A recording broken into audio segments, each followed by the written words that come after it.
Ahoy and welcome, everybody. Welcome to Horizon's Call, a special Tressym one-shot episode.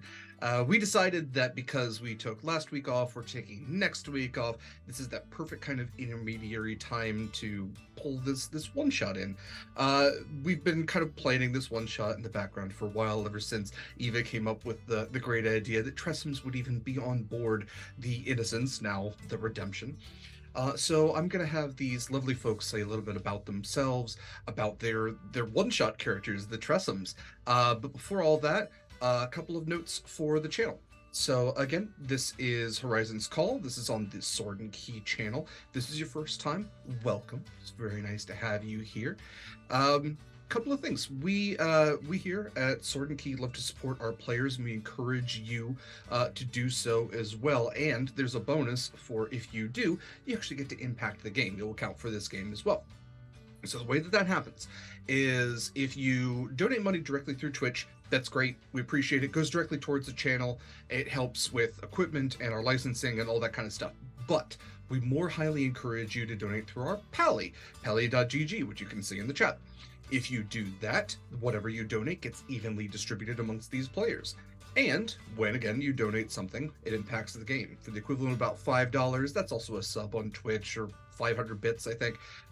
That's an advantage. It goes up from there. Again, you can see it over in the chat. There's crits, and you can do something called a black spot, which introduces an extra level of difficulty challenge, or like a barrier, a hurdle, maybe is a better word, for our players to overcome. So you can always do that. And then if we do hit Hype Train, I am legally, contractually required to sing a sea shanty when we hit break. So if you would like to punish me in that way, please feel free to. It is my hubris and burden, and my work is never done. Okay, with all of that said, I am going to have, like I said, these lovely folks say a little bit about themselves and their Tressym, their Flitten characters. So Mare, if you wouldn't mind starting us out. Hello, I am Mare. I don't know, I'm fucking around with they, them pronouns, but she is fine for now still.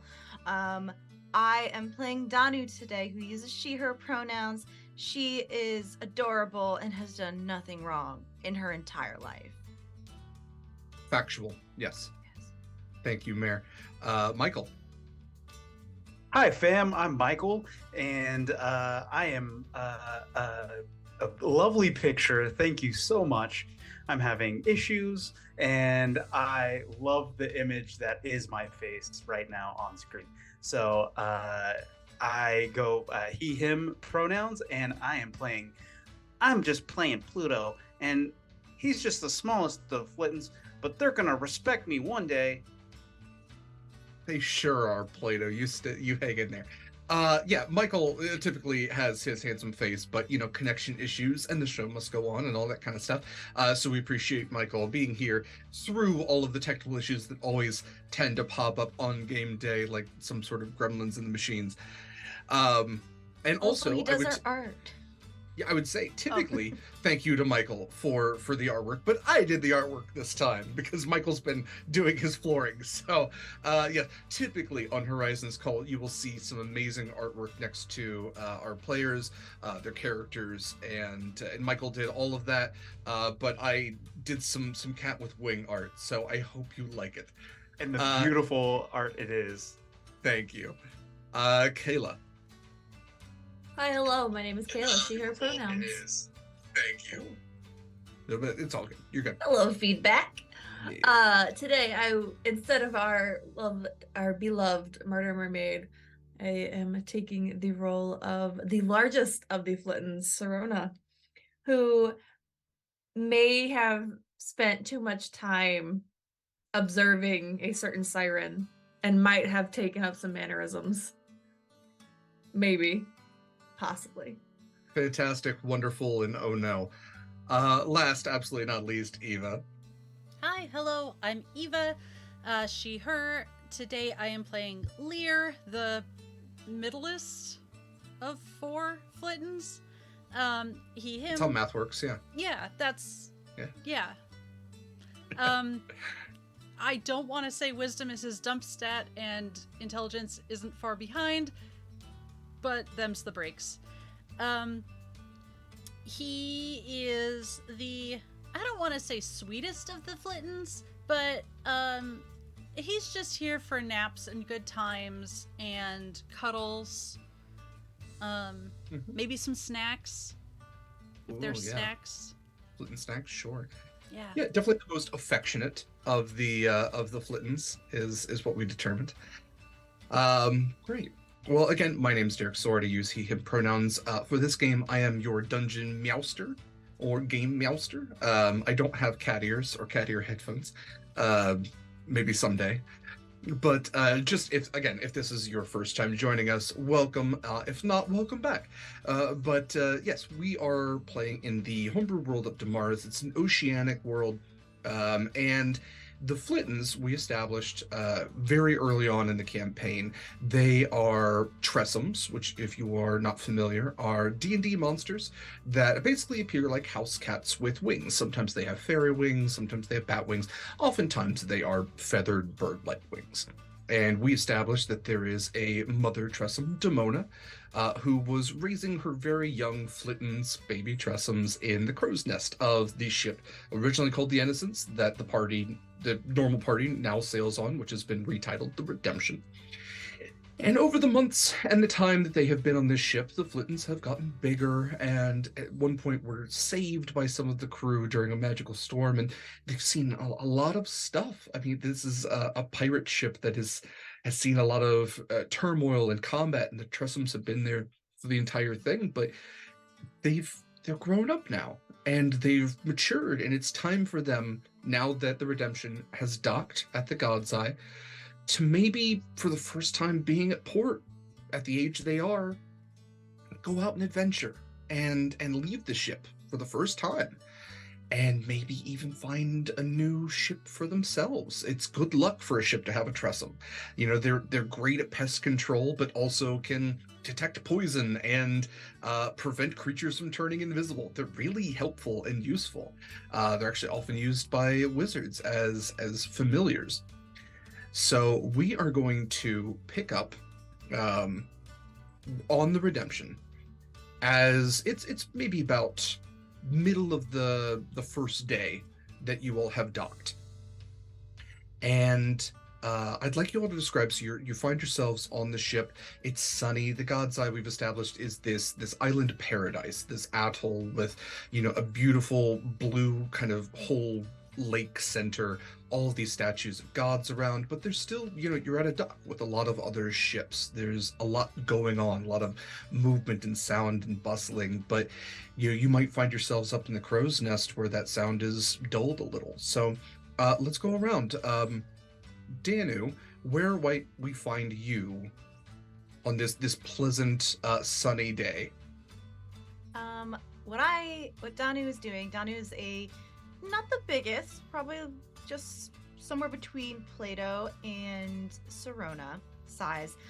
Torty Maine Coon with this cute little like orange stripe down the middle of her eyes. And instead of like sleeping or doing anything like that, I'm bothering Edgar and I'm pouncing on his tail and playing with him because Edgar's my friend. He taught me a lot of things, like how to do like secret signals with my paws to talk to other people. Yes, Edgar the Otter, who is absolutely like kind of dancing around with you and doing these little spins, and every now and then you'll see Edgar like find a loose like coin or something and tuck it into that little otter pocket that they have and just kind of mess with the whiskers and then go running about. And you're definitely playing like with the claws out and everything. All the time. And, claws. yeah. I don't know how to put my claws away. That's the thing. Yeah, Edgar has thicker otter skin, but still has kind of been like avoiding you, like the older sibling kind of like plays by actively avoiding the younger sibling. And it's perfect. It's got that. I got that chasing instinct going, and I'm a very good hunter. Serona, where might we find you? Since we acquired another ship, I have been patiently waiting in the crow's nest for Scarlet to get back on the ship. so I can lurk in the shadows and follow her around to learn her mannerisms. But she hasn't been here since we got the new ship because it's more important. I Yeah, am that's right. pouting in the crow's nest. Okay. Lear, where might we find you? Oh, I think Lear is just... It's been a long, rough day of patrolling the ship and trying to get everyone to pet him and snuggle with them. Even Connery, the captain. How might that have gone, by the way?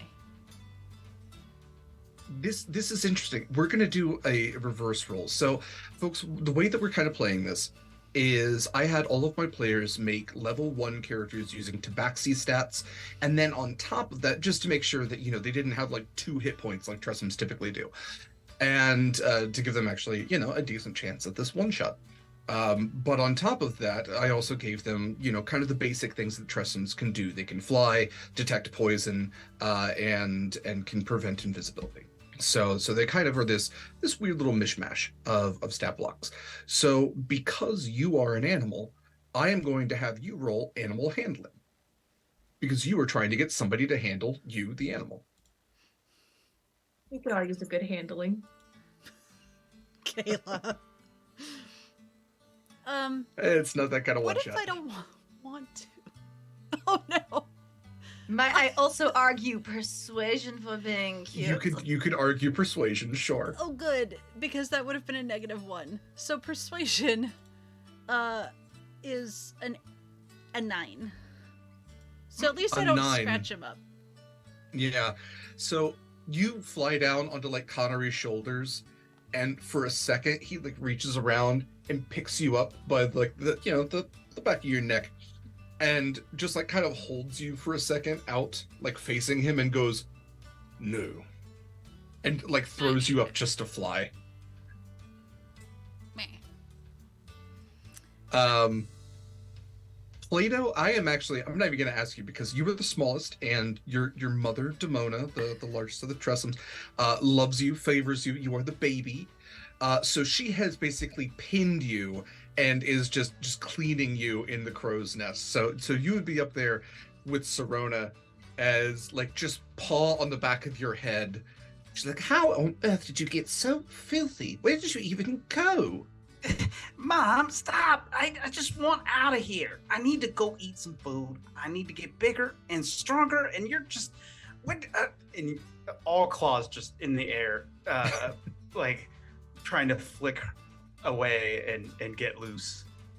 She lets you go, and then it kind of turns towards the sulking Sirona, goes, "You know, actually, that's not a terrible idea. None of you actually have had the chance to really stretch your wings and explore, and you are getting, well, rather large. Maybe this is a good time for all of you, now that we're not at sea, to go and explore a little bit. Stretch your wings. Don't be proper ruffians. Sirona, go grab your siblings and just fly around a little bit. See if there's anything to see." They're gonna regret giving me this type of chance. You just They wait. sure You are. just wait. Oh, they're not gonna like me when I get mad. I'm gonna walk That's right. in front of Plato and just swish my tail in his face. Lear's gonna Ugh, just pat him on Sirona, the you're top the of the head. worst. Just Oh, Well, you all heard Mother. Let's go fly about.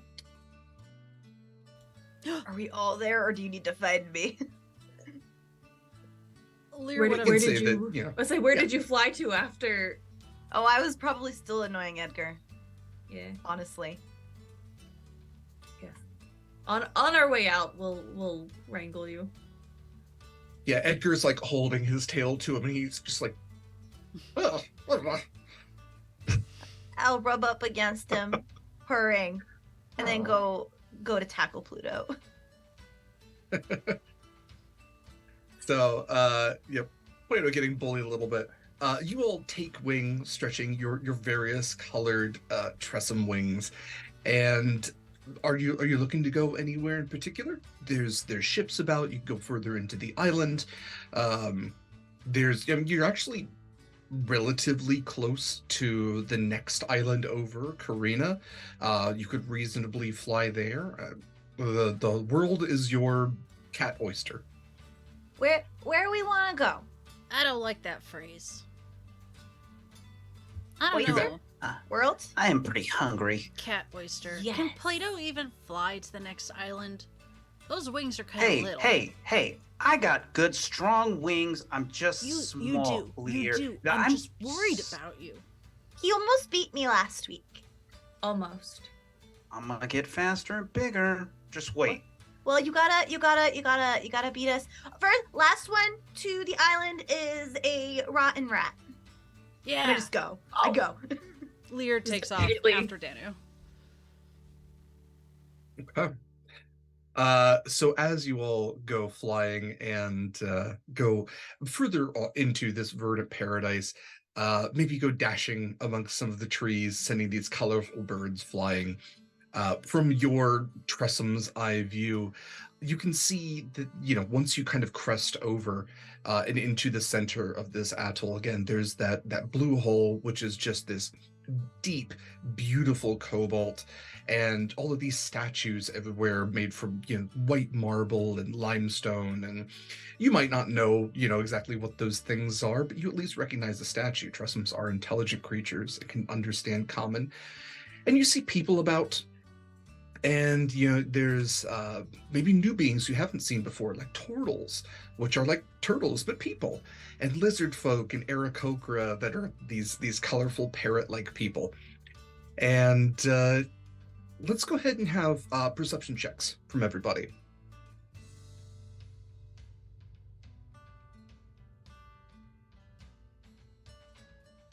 Please let my scarlet dice roll nicely for this cat. 3. 16. Isn't your wisdom 30, like a 20. -4? Yeah, I had a -1 for perception though. Oh, okay. All right, you can- 18. all right. Oh, nice. Oh, I So- took a proficiency thing, I think. Okay. So, Danu, absolutely, like, maybe he's doing that thing where, like, spins around, does like a barrel roll, flying on her back a little bit. I'm the best. Yeah. Not really paying attention to the ground below, but, Serona, Plato, even Lear, you would pick up through probably smell first, but then through sight, especially. There is this delicious cooking smell coming from the far end of the island, and you can even see where like the smoke is rising and somebody is cooking something just absolutely delicious. And it that's really what kind of overpowers your senses a little bit. You have to go there, but if you are hungry, somebody's making food and maybe you can cutesy your way out of a scrap or two. Does anyone else Plato smell just snacks? dive bombs. Yeah. Wait, where are you Snacks. going? Where are y'all going? Snacks. Snacks. Believe it. Bye. Wait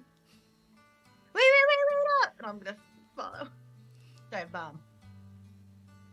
As you get lower, you can see that somebody has put some meat on a spit. And there are 2 humanoid individuals. One, actually both are rather large. The smaller one is even bigger than Proximus. The larger one, even bigger than Connery. And you might not have seen folk like this before. One of them's scaly, probably a lizard folk. You might have seen lizard folk before. The other one kind of looks like what you think a half-orc might look like, but bigger. Has like these tusks, and they're sitting there, and they have kind of this worn but comfortable looking clothing, torn off sleeves. The lizard folks wearing a vest, has this really vibrant yellow frill behind them and this really deep green scales. The other one has tusks and is wearing, like I said, torn off sleeve tunic, and has is balding, but has kind of like the hair that goes around the sides and the back, and tusks, these bigger ears, and they see you as you're flying down, and the half ogre, which is what the larger one is, smiles and reaches out, pulls off a little bit of meat. Well, aren't you adorable? Come here, little ones. Kitty, Go. kitty, or I go. whatever you are. I go. I also go, but I like make my eyes real big, like ooh eyes. Okay. I do the cat thing where I like try and swipe it for me. So he tosses down a little bit of meat for Danu, for Lear, especially. Sirona, Plato, what about you? I'm gonna land, and then I'm just gonna kind of circle around, like stalking, looking for a good swipe. The lizard folk spots you and goes, well, aren't you tough? Come on then, come on. Yes, you're very big and strong. I'm gonna land and I'm gonna sit at the edge of where they are. Okay. Just sit and hold my paws out in front of me and just kind of just stare. A little Sirona, aloof it's then. good. Come here. Mm. I'm gonna roll You don't my like eyes. pork? Come on, pretty one. And he's talking to Sirona. I really like your blue. Come on. Just You're not glare. above meat and snacks. That's why we're here, Sirona.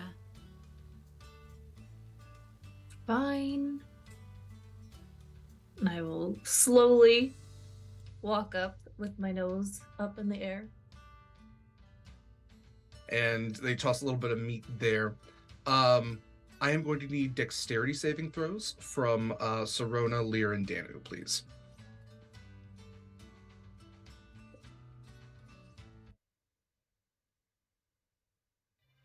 Nat 1 with a 6. 21. This die can roll well for Flitten, but not for Scarlet. This die is going away. Okay. Sirona, you were able to dodge as, while distracted, Lear and Danu don't see the lizard folk as they reach for a net behind them and throw it over top of you all. Sirona, you're able to dodge out of the way. Danu and Lear, you are trapped for the moment. Plato, I need a dexterity saving throw from you as well.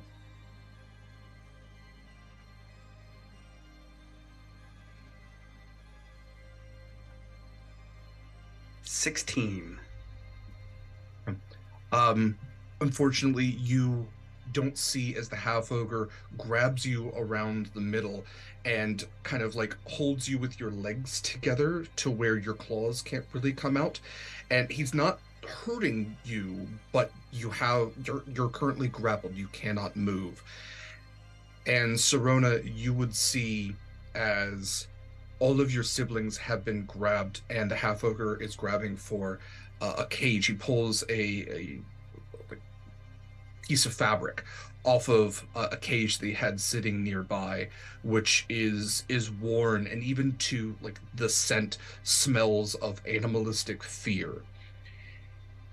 And he goes to open that cage and goes to put your siblings in. What would you were the only one who can act. What would you like to do? I would like to be in flight, Yep. aim for the ogre's head, and aim for the eyeballs with my claws. I would like to say I am loud. It's Sure. scrambling and very loud and scratchy. It's taking everything for me not to meow and hiss right now. Very Sure. loudly. Lear's just confused at the moment. And looking for my Sirona, book.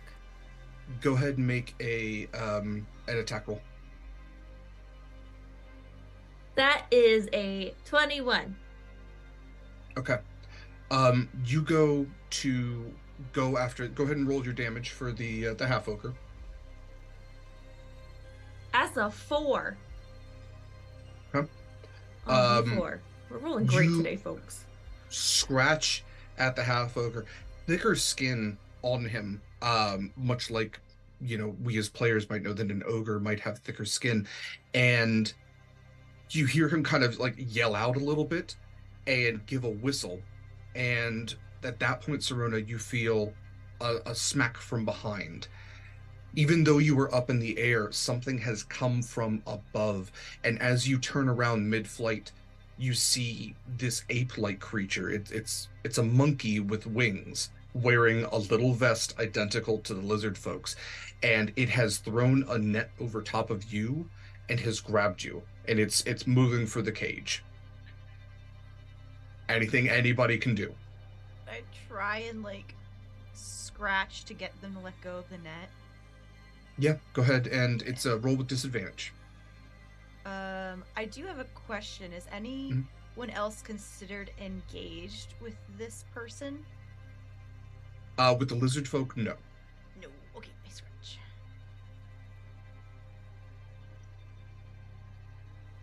That is a 20-something. I got a 18 and 20 on the die. It's going to hit. Go ahead and roll for damage. Do not have sneak attack. That's what I was trying to get at. Okay. Yes, our flittens also have classes because they're level 1 characters. Also 4 damage, which isn't too bad considering it's just a D4. You scratch at some of the webbing of this net, and you're able to scratch through some of the fibers of it, only to realize that there is maybe a metallic substance to it. Oh and no, I was trying to scratch him so he let go. Oh, of you're the net. you're under a net, so even as you try to reach out, it's maybe going to hit the net. It's not going to hit the lizard folk. Yeah, because as you're kind of bound by this net, that would be the first thing that you would have to get out of to do anything to. And go ahead. I was gonna say, seeing what Danu is doing, can I try and scratch at the net, claw at the net? And I'm sorry, what did you call that? Was that a... It's an attack roll.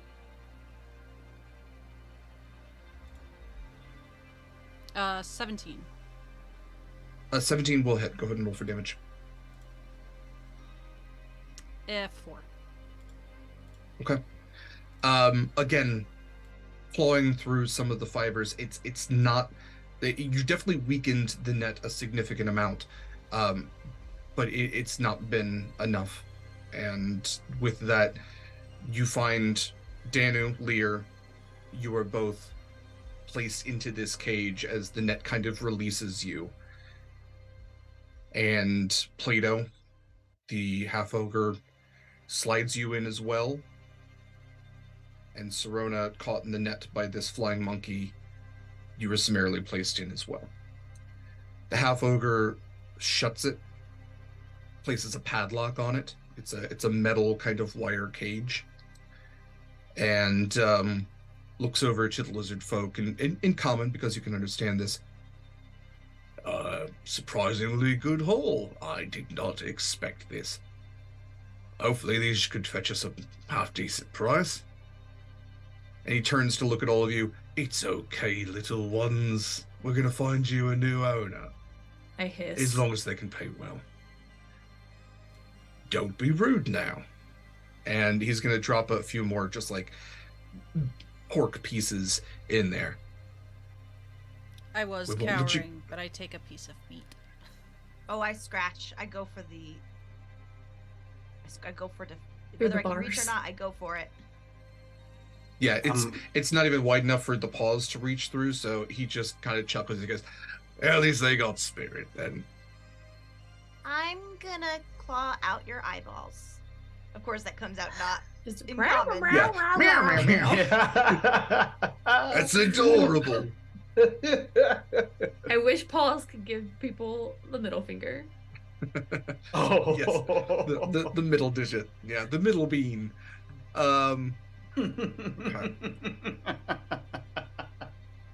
So, not too much longer, he places this canvas fabric back over the top of you. The front is still open. And after a period of time, you feel lifted into the air. and you are being carried. And on the far end of this island, which I don't even think your players have, or your normal characters have explored yet, there is a chain link ferry that connects the God's Eye to Karina. And this lizard folk and this half ogre carrying you and your little cat carrier board this ferry. It's chain link in the sense that there is a chain that runs from island to island so that the ferry doesn't have to like actually steer itself. It's just kind of goes along on a cog and cranks along back and forth in this straight line. And for some time you can smell, the salt air that you're accustomed to, but it also smells cramped. And again, you're getting that scent of other creatures, other animals that have been in this cage and that were scared, maybe just like you are. And hour or two goes by. You find yourself off the ferry on the island of Karina. For my players, you are in the port of Tycho. And instantly, as soon as you get off the ferry, the noise just like it becomes so much louder. It crescendos to where they step off the ferry into this very bird market area. There are numerous humanoids around that you all can spot just from this cage, as the half ogre is like kind of jostling you a little bit in the cage as he walks, just with that up and down. You would see that there are humans, absolutely, multitude of other humanoid races, goblinoids, orcs, tieflings, genasi. You see a number of turtles, lizard folk, and an Aarakocra, which, you kind of got the idea as your other characters. Those are the people that populate these islands. But you also, as flittens, see something that your other characters have not, and it's these pterosaur-like folk. That's how I'm going to describe it to you, the players. So they're these humanoid beings who have these large leathery wings and these long beaked faces, very much like a pterosaur. They're a pterofolk. And something that I don't think we've even talked about in the game, but they are goblinoids that have like crustaceans and living like coralesque type structures actually incorporated into their bodies, and seem to be walking around with these grumpy faces. And again, just sights and smells are overwhelming as you're walking through this area. And before too long, walking through this marketplace where there are spice sellers and flower sellers and produce and meats and everything along that you could think of that would be in this this type of shopping area, this agora. You reach a wide tent that, in your tressym knowledge, being able to understand common, you would see it says The Strange Familiar, a Curious Creature Emporium. And you pass into the tent, and again, new smells. It's darker in here. They light a lantern to light it up a little bit, and you can see that everywhere in this tent are cages with strange creatures. So a lot of the cages are much larger than you are. Again, let's go ahead and get some perception checks.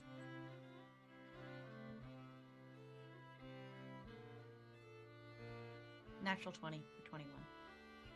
14. 16 for Play-Doh. 1. Okay.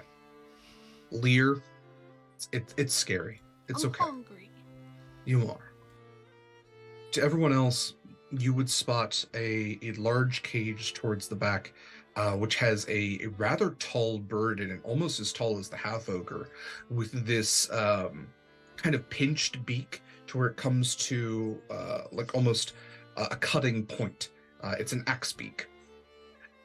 You see a small draconic creature of like shifting color and these butterfly type wings. There's a fairy dragon. You can see that not in a cage, but kind of like strapped to a what am I call it? Like a hitching post. Like a hitching post they've set up in here is a rather tall dinosaur-like creature. It's a Fastia, using the Ebron stats. There is a flying fungus-type creature. There's a flumph. There is a snake with wings, a flying snake. In one of the very smaller cages, rattling kind of back and forth, is a sword which seems to be animated of its own volition. In a completely solid iron box, painted on the outside, it says giant fire beetle, but there are no openings to it, and you can see that there are like scorch and melt marks at certain points. In one of the cages directly opposite to where you are set down is a two-headed dog, which begins barking. One of the heads begins barking furiously. The other one kind of snaps at it, and it stops after a second. And there's a couple other boxes towards the back that you can't necessarily see. So you all have been placed amongst this menagerie, this emporium that sells, from what you can tell, creatures much like you, as familiars, as companions, as food. You're not really sure. What would you all like to do? When we I get really out don't here, like it here. Neither do I. But when we get out of here, what we need to do is we need to make them pay and get everyone else out too. Especially that what smells like soot and fire in the metal box. How are we gonna get out? We don't have thumbs. We'll figure it out. They have to let us out eventually. I say Right. bum rush them. Are you saying you want to burn this place to the ground? Because At this, yes. That sounds like a good option to me, as long as we're not here. Yes. do you? Well, I think we need to get these other animals out of here too, though. Exactly. That's what I was saying. We gotta let them out and they can all pay because they're gonna be mad too. But These people are not good people, and I don't like them. No. are they gonna know that we want to help them? Because Well, I like the floaty one. I think he'd be nice. Well, I don't think they're gonna mind. If they don't want to run away, they don't have to run away. But anyone who wants to run away, they can run away. if I we're don't think setting they'll the be place mad. on fire, they should all Well, run away. Well, yeah. Well, that's gonna be after we let them out, right? We just I have to hope. figure out how to let us out first. And then we have to let everybody else out. So we gotta do step one first. Okay, Rush you've, them. How do we do Hey. step one? you've been hanging out with that scary lady. Did you like learn anything about like blasting People just stuff hand open? her things. Like, Edgar's been teaching me how to. I don't know how Edgar does it. 'Cause I think he's got thumbs. He's been able to like pick locks and stuff. I don't know if I can pick locks. I could try. Watch out, guys! Watch We've out! got Watch out! claws, And Well, I'm, there we gonna, go. I'm gonna use Plato's gonna use his wings to push everyone to the side. All right, I got this. I've seen it before, and I'm just gonna punch it. Oh no! And so then I just punch the lid really Go ahead- as hard go as ahead I and roll can. for an attack. Yeah. What if we all do it at once if this doesn't work? You're big, Serona. I think she means Ooh. floofy. That's a dirty Very- 20. Oh, hot Okay. diggity. Yeah. Go ahead and roll for damage.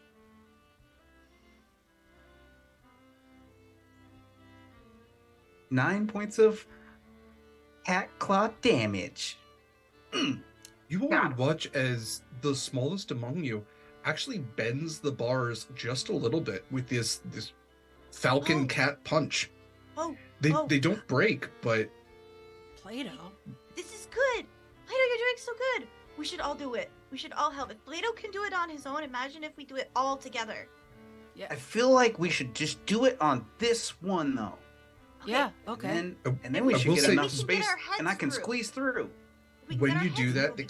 cage rattles a little bit, and all of you would see as the flying monkey comes like waddling over and looks to all of you and goes,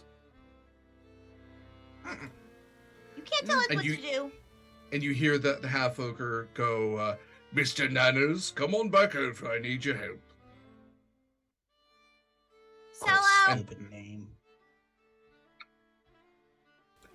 I don't like that And guy at you all. can see that like the half ogre and the lizard folk are kind of standing at the table, which you would presume to be that's where they like, you know, do their business. There seems to be piles of gold here and there. And the Halfworker goes, "Listen, Essex, I'm not sure we have enough space for all these things. I think we might need to take one or two of them over down to the meat market. We're running out of space quickly. I mean, look, the damn dinosaurs taking up half the tent." And the lizard folks is, "Valgag, maybe a discount. We can't expect everyone just to pay full price for every weird creature they come across. Who's going to buy a flying sword? It just flies off."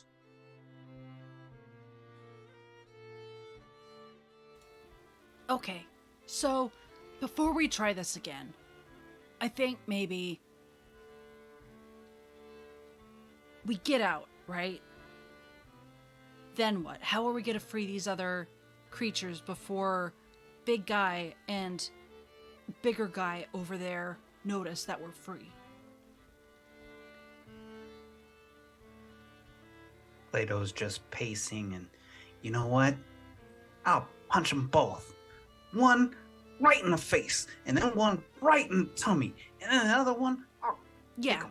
I don't care. Okay. I'll get 'em. We'll call that Plan D for disastrous. Don't try that first. Oh. Yeah. We'll put it on the list. But we're gonna see what else maybe. If we can quietly get out and quietly unlock all the other cages. Keyword being quietly. Maybe then we can get enough of the things to ambush them and get rid of them. It's at this point that you would see the tent flap opens and another figure walks in, a humanoid figure. Who might have actually... Sirona, you might actually recognize this figure since you pay so much attention to Scarlet. This person was on board the ship that Scarlet got onto most recently. And you saw him walking about, and he kind of stood out like, you know, a laser pointer sticks out to a cat because his hair seemed like it lit up a little bit. And I saw that, Kaila. And this individual in this, you know, kind of longer coat with this like, charcoal smell to him walks in and kind of takes a look around. And at that point, the Falgag and Ezix notice that they have a customer, and they both turn around with these really big, like threatening to most people smiles, like a smile that doesn't quite go up, it's just showing teeth. And welcome, fine customer, to the Emporium. Strange familiar. What can are you a magical practitioner looking for familiar? Perhaps an adventurer looking for a companion, or just hungry? We do all of the above. And you would see Marcus Ash, again, takes a look around. Eyes lock on all of you for a moment and like just narrow. Marcus Ash as in the previous first mate? The Fire Genasi first mate of the Bloodhound. I just happened to be at port and was doing a little shopping around. I wondered what potentially you had to offer and how quality your stock was.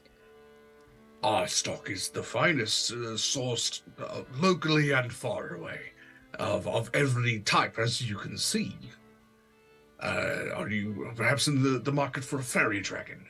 Or a unique mount? And he points to the Fastius, which just like is munching on some straw and goes, "Mah." Have we seen Marcus Ash? I think Sirona might have. I mean, the ships got close enough. You exchanged people. Yeah. You might have spotted him, but I think Sirona probably had the best chance to clock him as a notable individual. Okay. So I will leave that to all of you. We're not going to do history checks or anything. If this would be somebody you would recognize. he kind of takes a moment. Marcus Ash takes a moment. He says, actually, I was wondering how long you've had these fine creatures. And he refers to your cage. Oh, they're fresh, in fact. Caught just earlier today. So hardly any wear and tear at all. Let's see. How much? One of them would be 200 gold. I meant for the lot. Suppose we could do a small discount of 900 for the total of them. I can't do math. And without hesitating, Marcus pulls a bag from his pocket. He has these long coat pockets, and pulls out a sizable bag. He says, "Feel free to count it. There's actually a little extra in there. I will be taking these creatures now. Pleasure doing business."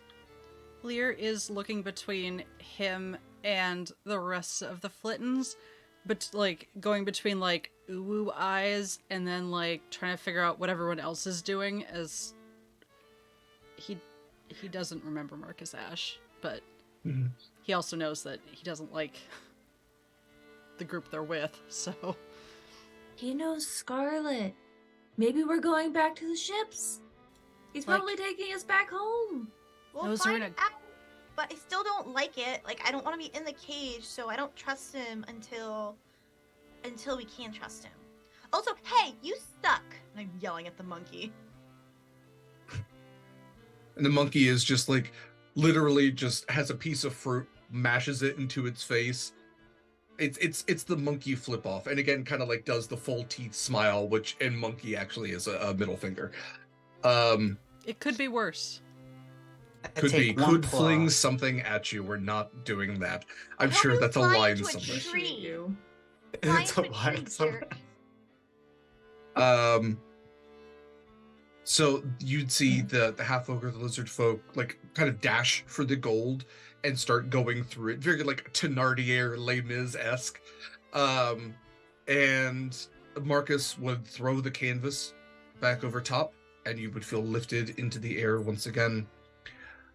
You go back into that open marketplace area where, again, the smells and sounds drowned a little bit by the canvas over top of you. It's now covering the front. You would note that at some point you smell food again, cooking meat that's a little bit stronger.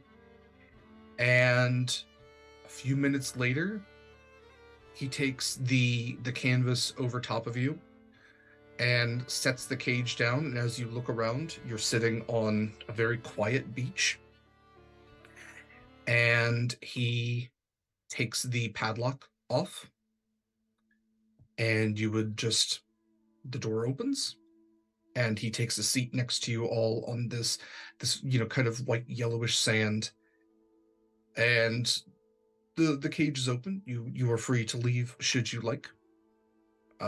He looks over to all of you, and he goes,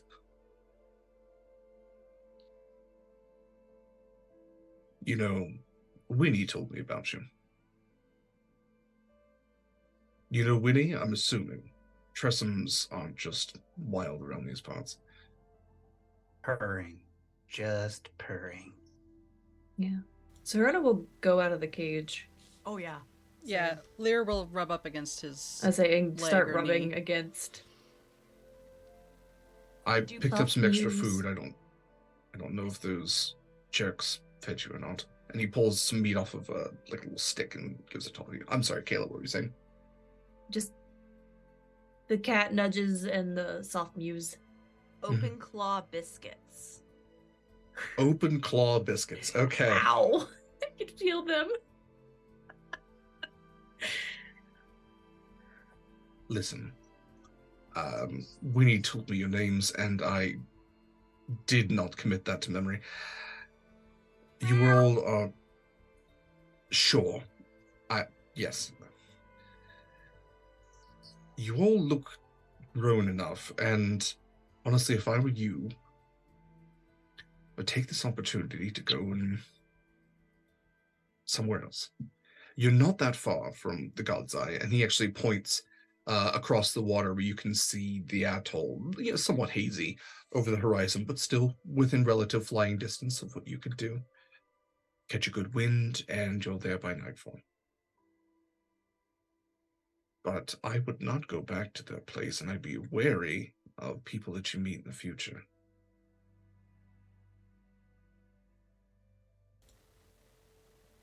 Okay, then. Lear will You're welcome. eat some of the food. The offered food. You will be good, smart, and safe. Good, smart, safe. Good. Listen, and Winnie talked my ear nearly off about you all. Maybe go say bye to her and some of the others. Just a thought. I want to rub up against him and just like butt my head on him and be like, he can't understand me, but what are you doing out here? Meow, meow, meow, meow, meow. That's a Meow. good He pets question, you. Danu. Pets you like somebody who's never pet a cat before. Oh God. It's just kind of like pat. And if you sit there for a little bit, he's just gazing out to the water, and he goes, I know you all can understand me, and I apologize that I can't reciprocate that, but not sure where I'm going next. I had been on that ship almost my entire life.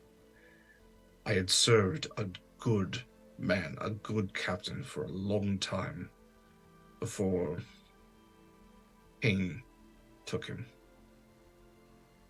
And then I continued to serve because I felt that was what was the right thing to do. But now I don't know if that's where I'm needed. And maybe that's something we have in common. We're not sure where we're needed. But I hope we both find it. Confident we will. You said he's sitting on the beach, right? Next to Mhm. us? Mhm. Lear's going to get up on it, like curl up on his lap and do that purring, like the healing purr that cats do. Mhm. The like full body vibration purr.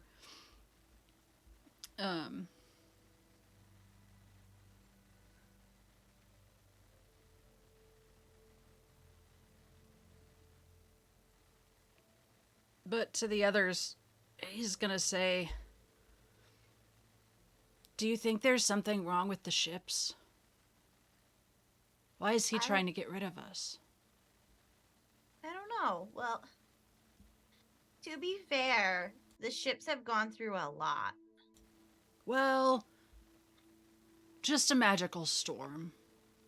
And that kraken. And that other thing with all the treasure on it. And Did you happened- forget about the were sharks?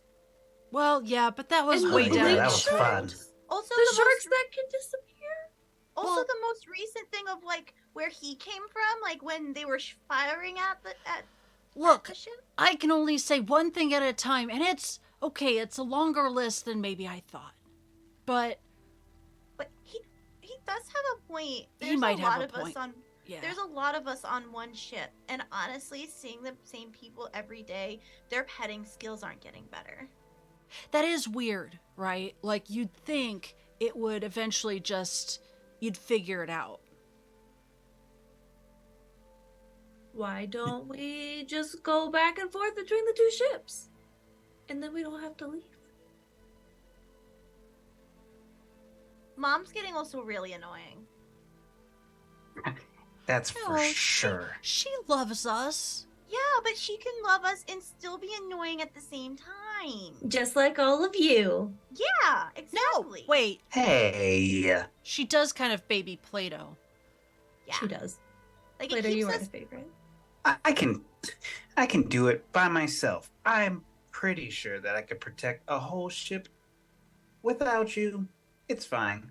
And Plato's gonna fly over and land on Marcus's shoulder, and with the most curiosity, try to paw at his flamey hair. As you do that, he kind of like swats at you a little bit, but gets what you're doing.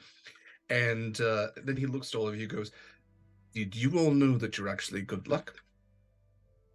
And he reaches into an inner pocket and pulls out a little medallion that looks like a tressym.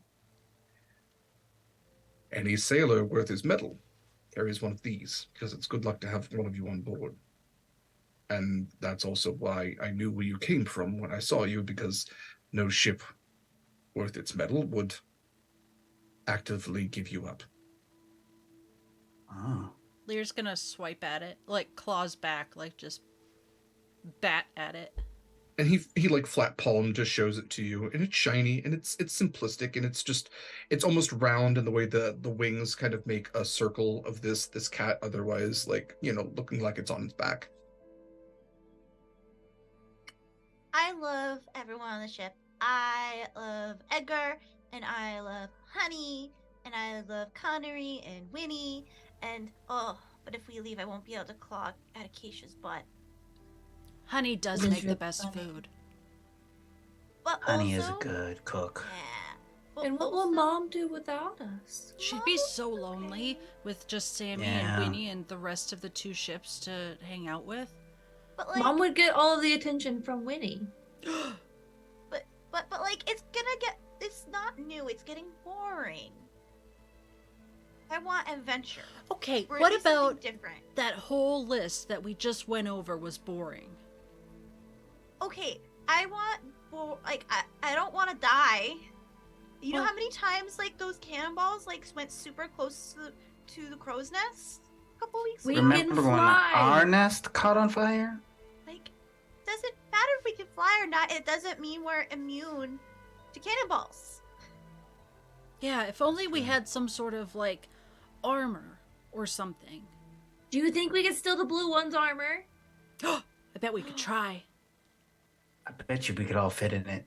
Yeah. I bet he would give it How to about- us. How about This game is taking a weird turn. How about this? we He doesn't we like go- wearing it anyway. He always runs around naked. we go back to the island like this guy said, right? Yeah. And we just look around, and then if we don't want to stay or find something else, we go back to Mom. Yeah. There is a lot of people here. Did you see all the crowds when we were flying by? New pets. You and know, then we So don't many new accept food. friends. We don't accept food, we just steal it. 'Cause yeah. We don't want the same thing to happen. We don't stay in one place too long. No nets. It would be good if we could like free those other animals though. Like I mean, if we could tell Yeah. someone about that.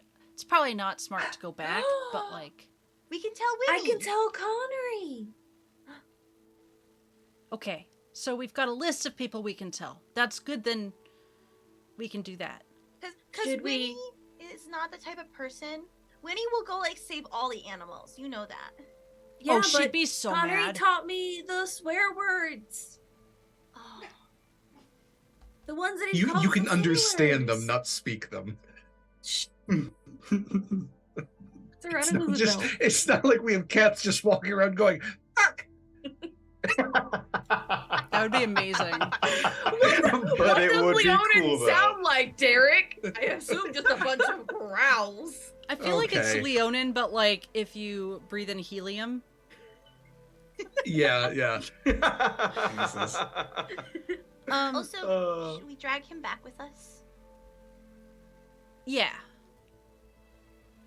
I mean, like, We all- where else is he gonna go, right? Like, We all grab a bit of shirt and pull. yeah. Yeah. Okay, all right. Just one of us on a shoulder and the other two on one wrist. Yeah. Yeah. Yeah, this is Yeah, it's yeah, very yeah. Disney princess. It's like, Yeah, yeah. yeah. I don't know what anyone else is doing. Lear's using his teeth. Yeah, same. he starts just Yeah. like vocalizing into the trees. And, yeah. Okay, where are we bringing him? Mouthful of fabric. I mean, we could drop him off at the ship. The dark. Yeah.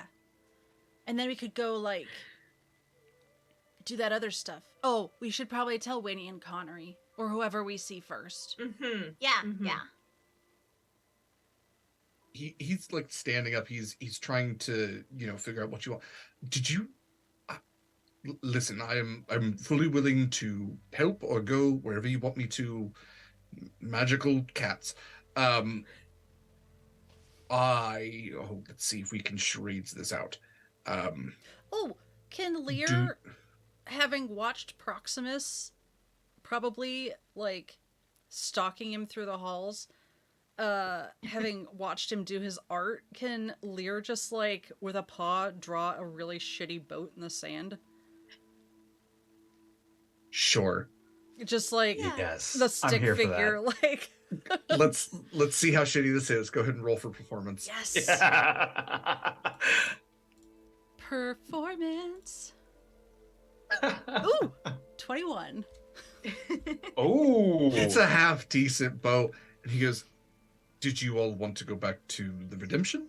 1 meow for yes, 2 meows for no." Meow. Okay, unanimous. Unanimous. Didn't hear that. Did you all want food? Meow. Ow. 2 plus 2 is 5. Meow. Okay, all right, this works. I actually had meow. some confused ones. That's fine. Okay, at least got one.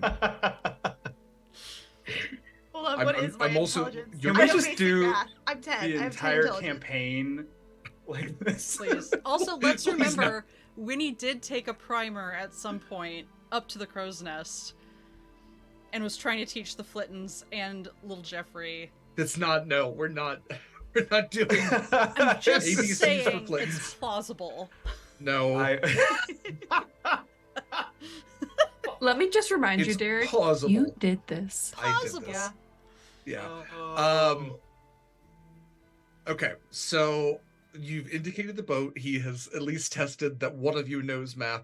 I'm getting some of your names back. Let's see. And he points to Danny. P. And he points to Lear. That one's probably not right. Sharona. And Close. Pluto.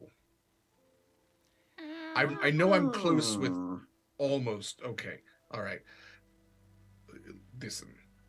I also was wondering, now that I have freed you and proven that I'm not a terrible person and all that kind of, at least not all of you, I'm not overly comfortable with the Emporium that I recently purchased you all from, nor am I particularly comfortable with the fact that I gave him like 950 gold pieces. So I was wondering if you all might assist me with perhaps getting my gold back and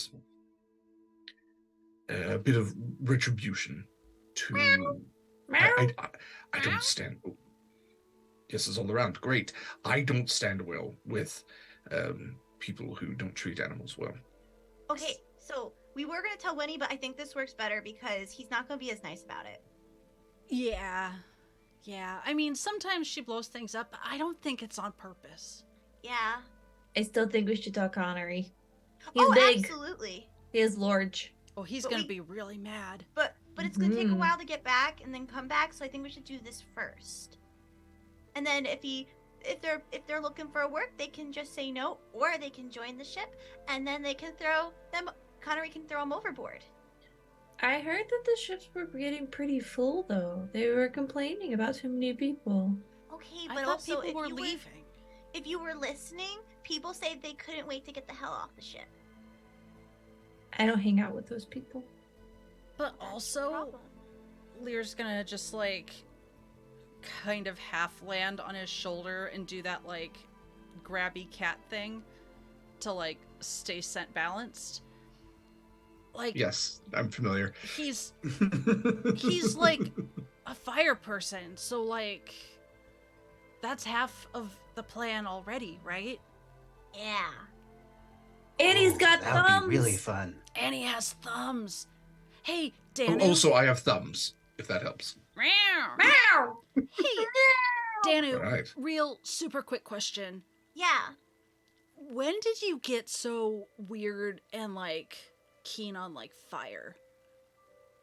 Is that an Edgar thing? Because I don't remember that being a like an otter based situation. I think it was after we got back from the really cold place, and there was that big like thing in the distance. Yeah, that's fair. That's fair. You know, Sirona, you should probably hang out with Edgar more often because he and that, like, I don't want to say dirty lady, but kind of. They were singing this song the other day that almost sounded like your name.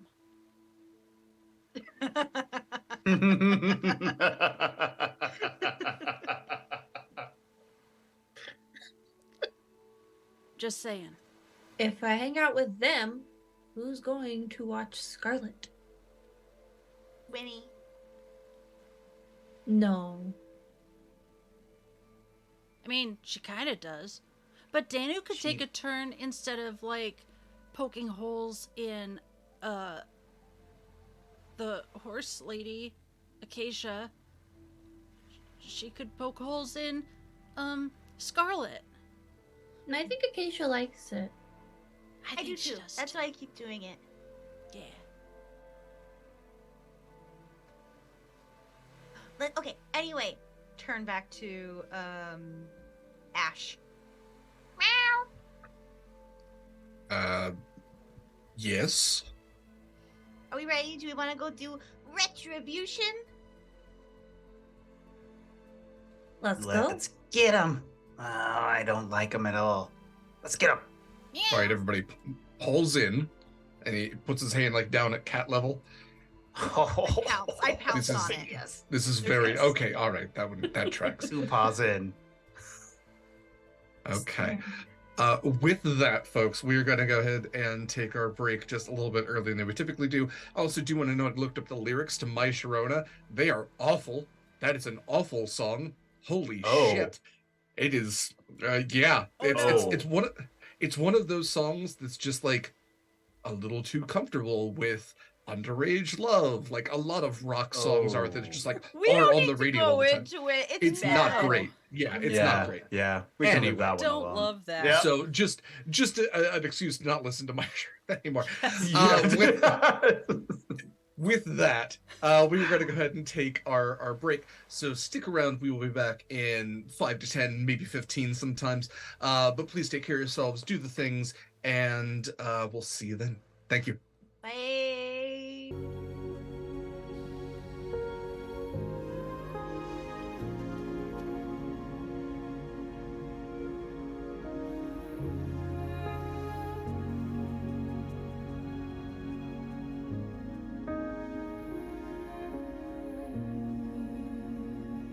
Vast and welcome back, everybody. I put on the sweet music for my players because the tech issues can be frustrating, but we're making it through them. We appreciate you sticking around. I do want to reiterate now that we are coming back that if you do want to support these lovely people and tell them how much you appreciate their gameplay because they are fantastic role players and people and artists all in their own rights, you can absolutely do so through pally.gg and also influence the game by doing so as well. So if you wanted to tack on advantages, which for the sake of this one shot, if we get advantages, crits, and that sort of thing, and they don't get used, we'll carry them on by player to their character for the next game. But definitely everything that you donate directly through Pally and not through Twitch, screw that as a middleman, gets evenly distributed. And it is a pretty fair way that we've found for supporting our production staff and our cast. Okay, all of that said, let's get back into the game. So your Flittens have decided to team up with first mate of the Bloodhound, Marcus Ash, in taking down this strange familiar Emporium.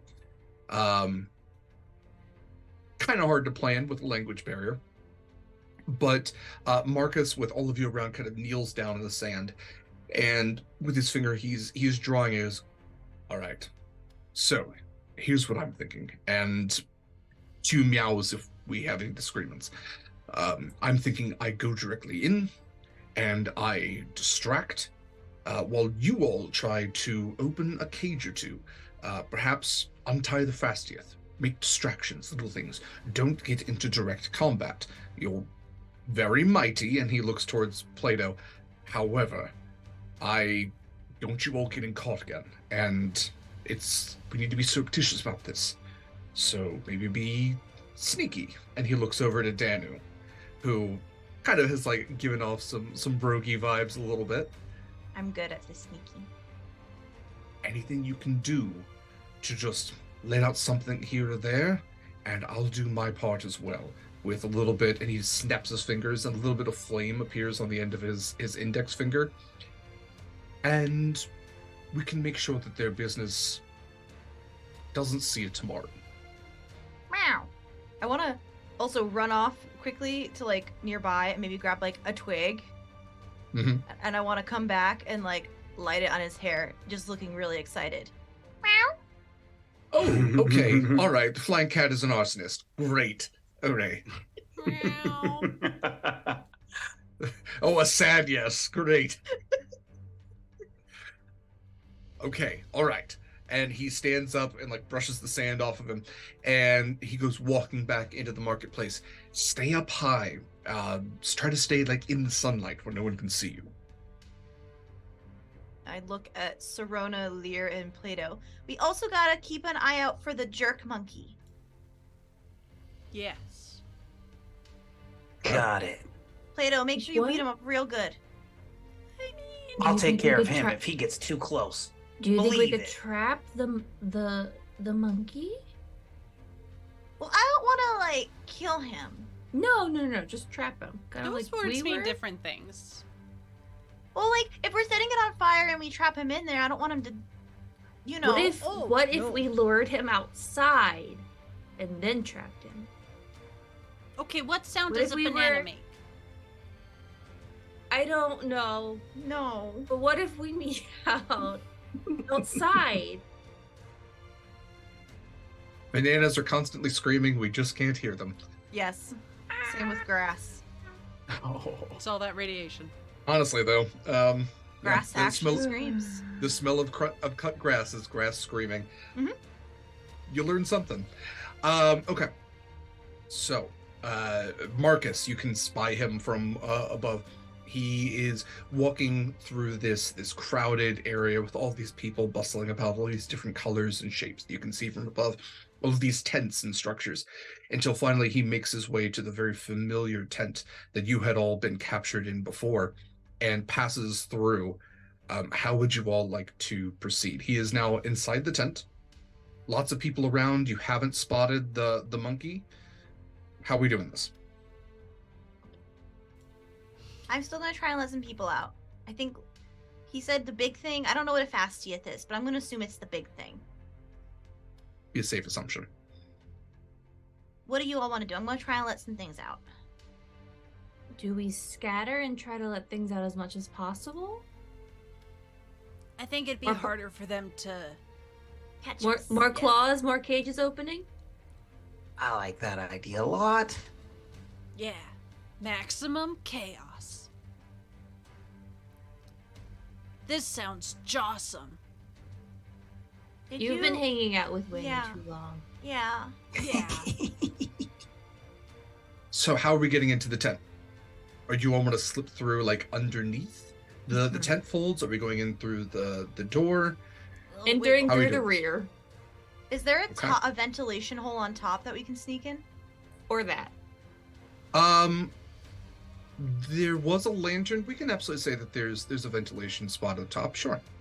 Go ahead and give me stealth rolls.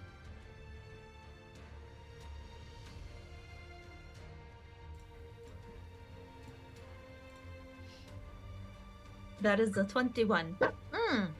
24. Ooh, nice. 7. 19. Okay. I am going to have everybody roll for initiative, because as soon as you are in, we're going to start initiative count. Everybody, unfortunately, except for Lear, is going to get that surprise round. So, okay. let's go ahead and change this over then to Oh no. some music. Okay. Let's get some rolls. Oh, just 16. +1. Ew. Thank 10. God I have a surprise round because I got a 4. Yeah. Yeah, I have I got a 8. 10. Okay, so that was Serona. Yeah, Serona's gonna go first, and then thanks for tossing it in chat. There you go. Come on, chat. There we go. Okay, Serona, Plato, so Lear, Lear had an Danu. 8, Danu had a 4, Mikyl had a 10. Okay, so then that is Mikyl. Fuck. And then Lear, Danu, and Mr. Nanners. Okay, Serona, stealthily moving in through the top of this tent. Where are you heading first? Would you like the description again of everything that's there? Yes, because Kaila, the player, has ADHD. Fair enough. Hey, cats have ADHD too. So, kind of a semicircular tent, and as you look down, you're almost direct center. So, if we're talking about a clock with you being in the center, 12 o'clock is going to have Falagag and Essex, the half ogre, and the lizard folk. 1 o'clock is going to have the Fastiath, which is that large, like, mountable dinosaur creature. It's herbivorous, but it is large, and that is attached by a leather strap to a, again, like a, what did I call it before? Hitching post. And I'm gonna stop you there. I'm gonna go for the dinosaur. Go for the dinosaur. Okay. I'm gonna be on brand. What would you like to do to said dinosaur?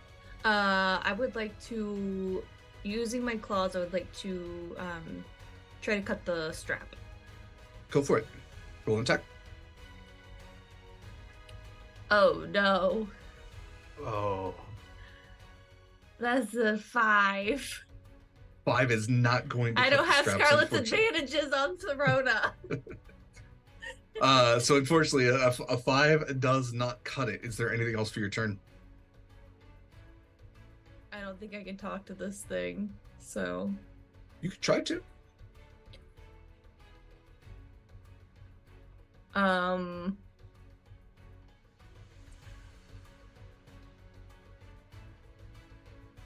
Sure. I'll try to talk to it and just, I'm here to help. I'm here to get you out. We're here to rescue you. It puts its head really close to you, goes "Meow," and just kind of like starts shaking a little bit and pulling against the straps. So it's trying to like make them taut so you can cut them. So you will have advantage on that on your next roll. Yeah, the next one. That's super helpful. With that, we are going to what is that? That is Plato's turn. What would you like to do? I'm gonna sneak in real stealth-like, and then I'm gonna go up to where the flump is, and I'm gonna set it loose. Okay. How are you setting it loose? I don't remember if it was in a cage or not. The flump is in a glass container that has, it's just kind of like if somebody took a clear vase and turned it upside down. So the flump is just kind of like bouncing against the glass container. I don't like this picture at all, and I'm Is it up on a shelf? Yes, it Is would it- be. I'm gonna gently move it over to the edge, patting it, and then pushing it. Okay. Go ahead say- and roll. Hold on, little buddy. I'm gonna get you out of here. Roll a strength check, please.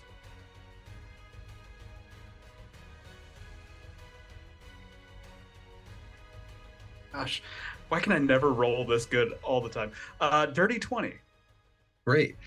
With that, so patting it, the flump kind of like gets where you're going, and the glass topples over, the flump flies out and starts like kind of bouncing around the room, which is definitely going to cause distraction for Falgag and Essex. But the glass shatters, which also causes Mr. Nanners to look over suddenly, who is sitting on the table between them. And I look at him straight in the eye, and I stick my paw out at him, and then at my eyes, and then back at him. And he knows the deal. And yeah, the monkey just like makes a like fist punching kind of deal. And then as a bonus action, yes, I would like to rage. Okay, what does that look like when the run to the litter rages? Some my wings go out real big, and each one like feathers out. All the feathers are real plumage, and then I get real scruffy, and my hair starts to stand up on edge, and I so big. And Plato essentially doubles in size, almost looking bigger than Sirona at this point, just in floof alone. Anything else for your turn? And I'd like to move up and hover for a little bit. Sure. And then Danu, it is your turn. What kind of lock mechanism latch thing is on the fire beetle cage? So the fire beetle actually has like 2 bolts on it, and it kind of just says like "do not open." So you could pat those open if you want to. There is no actual padlock. You can see where there used to be one, but it got melted, so they kind of just gave up on it. Well, sucks for them because I can't read. So I would like to. You can, but yes. I would like to attempt to set the fire beetle free, please. Can I use sleight of hand for this? Yeah, let's call this sleight of paw. Sleight of paw. Let's go. Ooh. Oh, it's so bad. I only got a 9. I got a 2 on the die. Okay. So you haven't figured out to like push it up and then push it over just yet. But you're at least getting the idea. And when like the glass shatters and everything kind of goes wild, Marcus Ash begins like pointing at like all the different animals and going like, aren't you worried about the death dog getting out? And what about the flying sword? And you know, Falgag and Essex are like split between trying to attend to this customer that gave them, you know, a small fortune just a little bit ago, and also like dealing with the calamity that's kind of going all around. So we're gonna wrap back around to beginning of the order. This is gonna have everybody involved now. So Sirona, you have advantage on cutting the straps unless you would like to do something else. Nope, going for the straps. Get the big guy Go out. for it. Well, I'm glad I have advantage because that was a 1. Okay. And that's a solid 11. 11 actually is enough to cut a leather strap, so it's a DC 10. So go ahead and roll damage on that. 3. It has 5 hit points. Okay. So you're able to cut through half of it, and we are going to incorporate the Fastieth into this order here, as we'll put this just after your attack. So the Fastieth then is going to make a strength check to break the other strap. And let's do damage for that. Okay. So, I'm sorry, is there anything else for your turn? I should have asked that first. Nope, I'm just sitting there gnawing on some leather. Kind of like right. what Joy's doing with her rubber tube right now. Just like Joy, yeah. Okay, so the Fastieth pulls on the other strap, breaking it, and then instantly starts bucking and kicking at the tent, kicking outwards, kicks off the leg of the table. Your corner has become chaos. It is Falgag's turn, and Falgag seeing, see, who would he see first? I guess with the Fastieth kicking, he's going to run over to grab Sirona. So Sirona, let's see here. He is going to attack for 14, and that does hit. Okay. So you are only going to take 1 point of bludgeoning damage as this hand comes like a little too roughly swatting down on you. That is it for his turn. Plato, it is your turn. Plato's gonna go straight for Mr. Nanners. Go for it. And I'm gonna grapple him. Okay. Go ahead and roll for attack.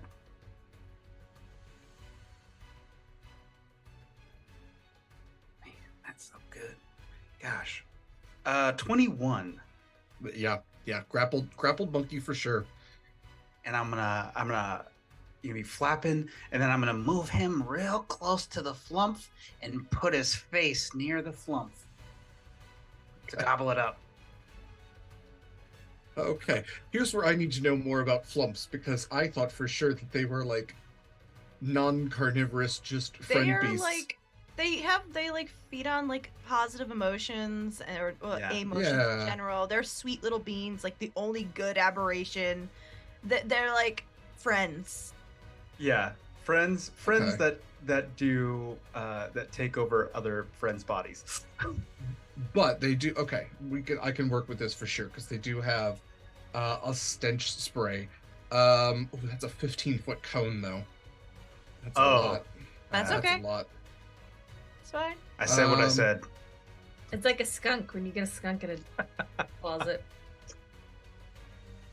Let's see. I'm gonna have it use its tendrils on the grappled Mr. Nanners instead of the stench spray, which would ruin everyone's lives. Okay. Unfortunately, the tendrils, they only rolled an 8, so that does not. It's not enough. for At Mr. advantage, Nanners. right?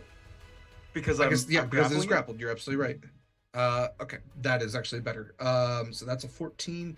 So, Mr. Nanners, that is 3. It's enough. The flump basically just like suction cups its mushroomy body, its fungal form onto the head of Mr. Nanners, and even grappled, the monkey just kind of like flaps around a little bit, and then just we'll say knocked unconscious. We'll use Pokemon rules here. Yes. But yes, Mr. Nanners has been taken out of commission. Good job, with- Flumpy. Ugh. With that, since you have just jumped on the table and went after Mr. Nanners, Essex is going to try to smack at you, and let's see, he's going to make 2 melee attacks. That's a 1. That's another 1. Somehow. Oh wow. That's great. Okay, so the lizard folk like slams down both fists and manages to get splinters in both hands, we'll say. Okay, with that, Now I Lear, just feel bad for this guy. yeah, Lear, it is your turn. It's me. Lear has finally like squeezed down that like his wings got caught coming in, and he's finally squeezed his way into the tent. I will try and open the nearest cage if there's. Okay. We have. Let's Ooh, see here. the We have. death dog. I want to open the death dog cage. Okay. You could. Let's see. You could do strength. You could do sleight of hand, sleight of paw. What are you thinking here? Sleight of hand, sleight of paw, All right, go for it. and that's a 19. A 19 will do it. Okay. With that, the death dog's cage opens, so you're able to slide one of the locks on it, and you're able to open it, and this much larger than you 2-headed dog steps out and actually says in a language that you can understand, "Thank you, miss, for... Sorry, sir. I'm sorry. For letting us out." And the other head says, "Yes, we really appreciate it. It's very nice of you." Lear will purr and say, "Are they speaking Abyssal?" They're like speaking pet. You can Okay. call it Oh, that. okay. Then I won't just. I'll kind of do a little purr and just say, We gotta look out for each other. Also, feel free to mess some stuff up. Yes, we have firmly decided not to eat you nor your siblings, and we will thoroughly mess some stuff up. Yeah, also the guy on fire is also helping us. So, like, maybe keep that in mind, if you would. Duly noted. Both minds. Yeah. And the death dog begins, like, barking both heads and just running all about. They run around legs. They're knocking over other cages. Let's go ahead and have them on. We'll have their turn after yours. So is there anything else you would like to do for your turn? I guess just get close to the next cage over. But, okay. Yeah.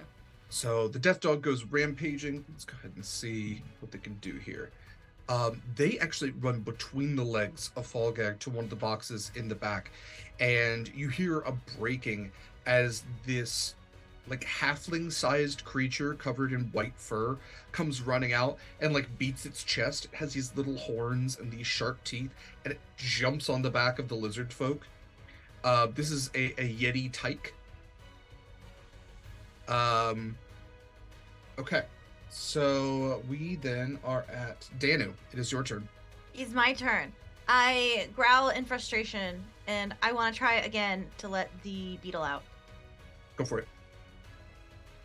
Go ahead and roll with advantage, since we can say that you figured out, you learned from your mistakes. Let's go. That is I can't do math. 13? 13. A 13 is enough, yeah. Yeah. It was a DC Be 12. free! Be free! So you slide these bolts, and this heavy, this is like a safe, basically, is what they've been using, is this cast iron safe. Just like the door slowly opens, and you see this light from inside, and out jumps this. It is a small creature, so we're talking a, like, again, halfling-sized creature, jumps out with all 6 legs, these Hercules-like beetle face to it, and this butt that just, this thorax that absolutely just illuminates and starts spraying this flaming liquid all behind it. And Marcus Ash looks and goes, "Oh, God, it's a flaming beetle? Are you serious?" And he's looking to the lizard folk, which is getting, like, pummeled by a Yeti, and the ogre, which is, absolutely inundated with all the other, trying to deal with the Fastieth and deal with Sirona. Mr. Nanners has been taken out of the order, so Sirona, you have the half ogre. Wait, I want to move. Oh, yes, please. I'm sorry. I would like to start making my way over to another cage so I could away from the fire beetle. Sure. Yes, we can say that the fire beetle at least has freed the flying sword and has lit the tent on fire. So yes, Sirona, with the tent quickly going up in flames, and the half ogre there in front of you, what would you like to do? Can I fly above him where he cannot reach me? Is the tent that large? Yeah, absolutely. Cool, I would like to do that. I would like to disengage and fly above him, please. You are able to do so. I would like to yeet myself out of the burning tent. Okay. Yeet, you have anything else for your turn? No, that is it. Okay. So with that, the half ogre is going to look around at the chaos that is his tent. And for those of you still inside, you would see he goes to make a run for the door, only for Marcus Ash to actually trip him as on his way out.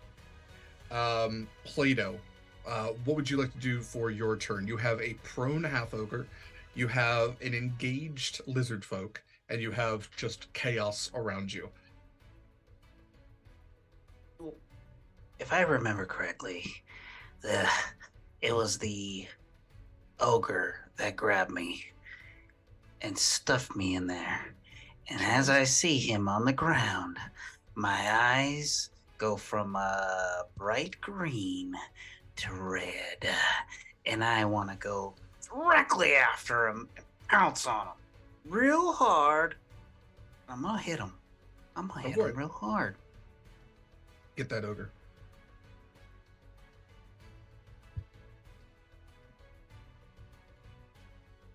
And that's an 18 to hit. That'll hit. Now, Derek, just a side note.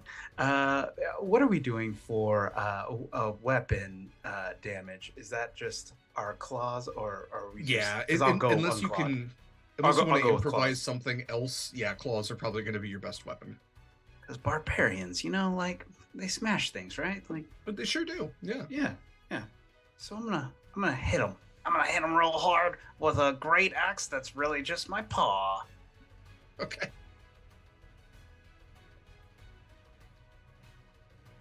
And This is that's fast gonna- and loose for a one shot. We can absolutely give a house cat a battle axe. That's fine. It's like a regular hand axe size, but Yeah. to the tressym, it's huge.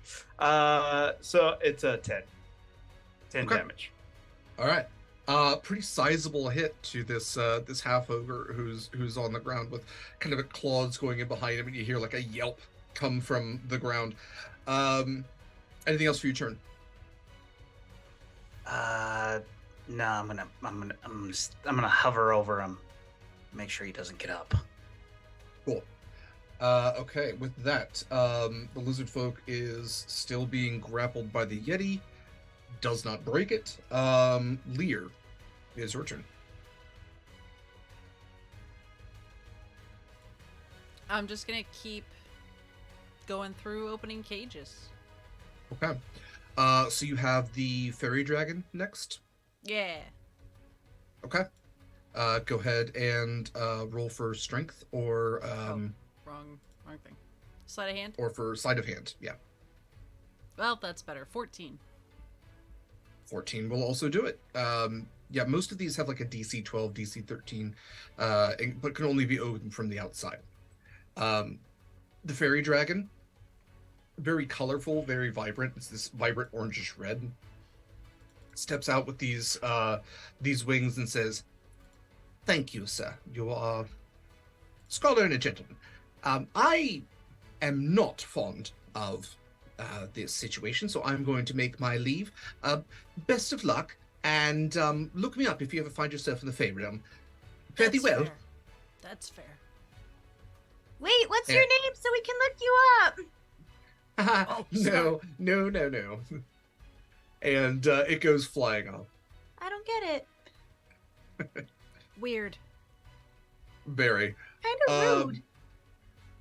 Lear, anything else for your turn? Just going to scoot over to the next containment Okay. unit. This would be the flying snake. Okay, so Danu, it is your turn.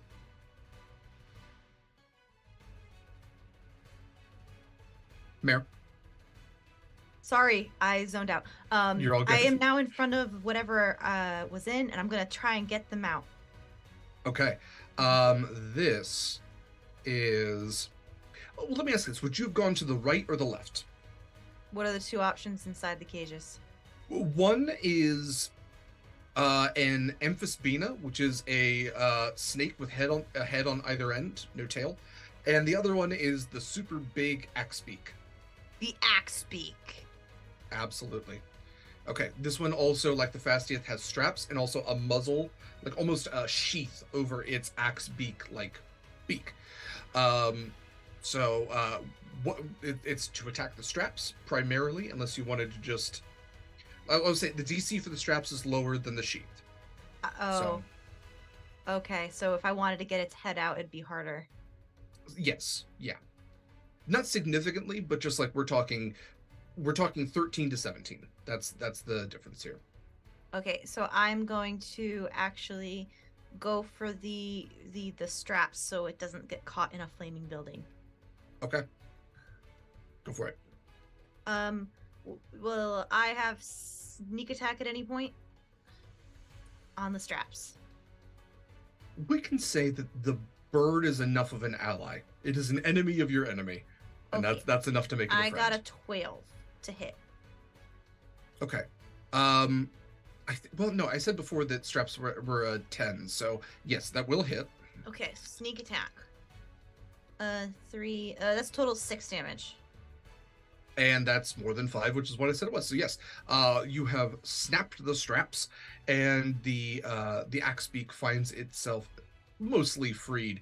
And this large, like, terror bird size thing, but this thing is bigger than an ostrich, Be just free! stamps these feet and bursts out of the tent, basically runs through where the flames have made this canvas weak. By the time that we get through this next order, since we've hit the bottom, the tent will have fully gone up in flames. So I would say wrap up what you're doing and get the hecky G's out of there. Sirona, you are up top already. Is there anything you would like to do for your turn? I would like to create water. Okay. I would like to make it rain Cat magic, sure. so that while the tent is no longer usable, none of the animals inside are actually going to be. I like that. The tent is destroyed beyond repair, but no one is going to die today. How does the flitten make water? Is it like when the cat just like vomits up a little bit of water and just I was but gonna it's like say way too much? sneeze. Yeah, that's okay. All right. It's better what I was than what I was gonna say. I like that. Yeah, it's coming out of one end. It says alternatively the water falls as rain in a 30-foot cube within range, extinguishing exposed flames in the area. Perfect. Yes, and you have doused many of the flames. The tent, absolutely, like you said, unusable but safe now for those that are inside. With that, the half ogre is going to stand up and again try to grab at the. I guess he's going to actually try to hit at Plato, who has engaged with him. That's only. That's only a 10. I don't think that's going to hit Plato. 14 hits. Okay. So he's going to swipe wide on Plato. That's all he's got. So Plato, it is your turn. I'm gonna punch him again, and then I'm gonna this orc or ogre. I'm gonna get him. Okay. You're not gonna like me when I'm mad. I don't know what you're saying. It's only an 8 to hit. DC 10, unfortunately. He doesn't have any armor on, but okay, anything else for your turn? That's it. Okay. With that, let's see. Lear, it is your turn. Yeah. Are the flames out? The flames are out, yeah. Okay. So it's mostly charred. The tent is absolutely ruined.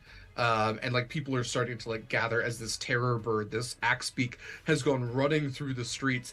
Thankfully, with the muzzle still on, because these things are terribly aggressive.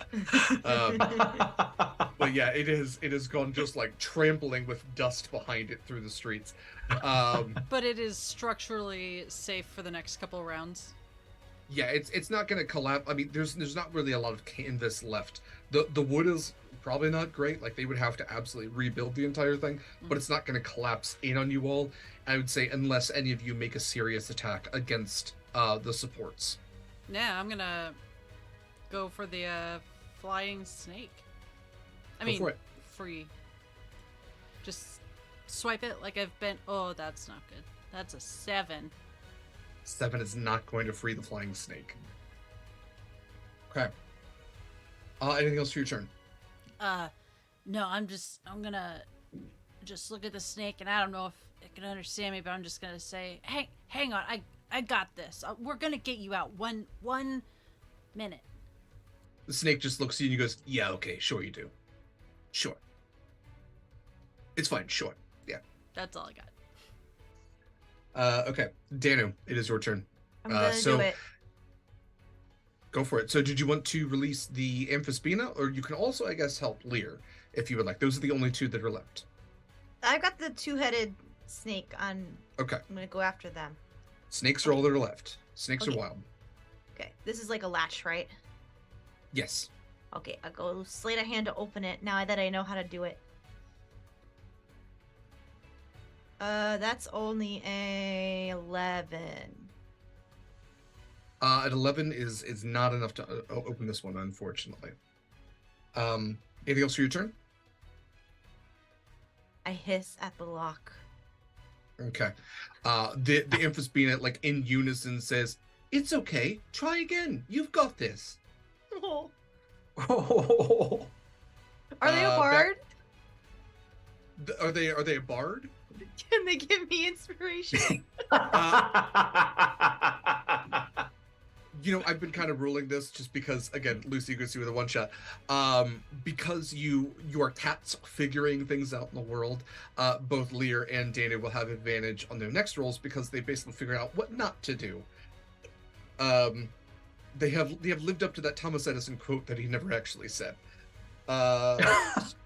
Sirona, you have doused the fire, still up above. What would you like to do?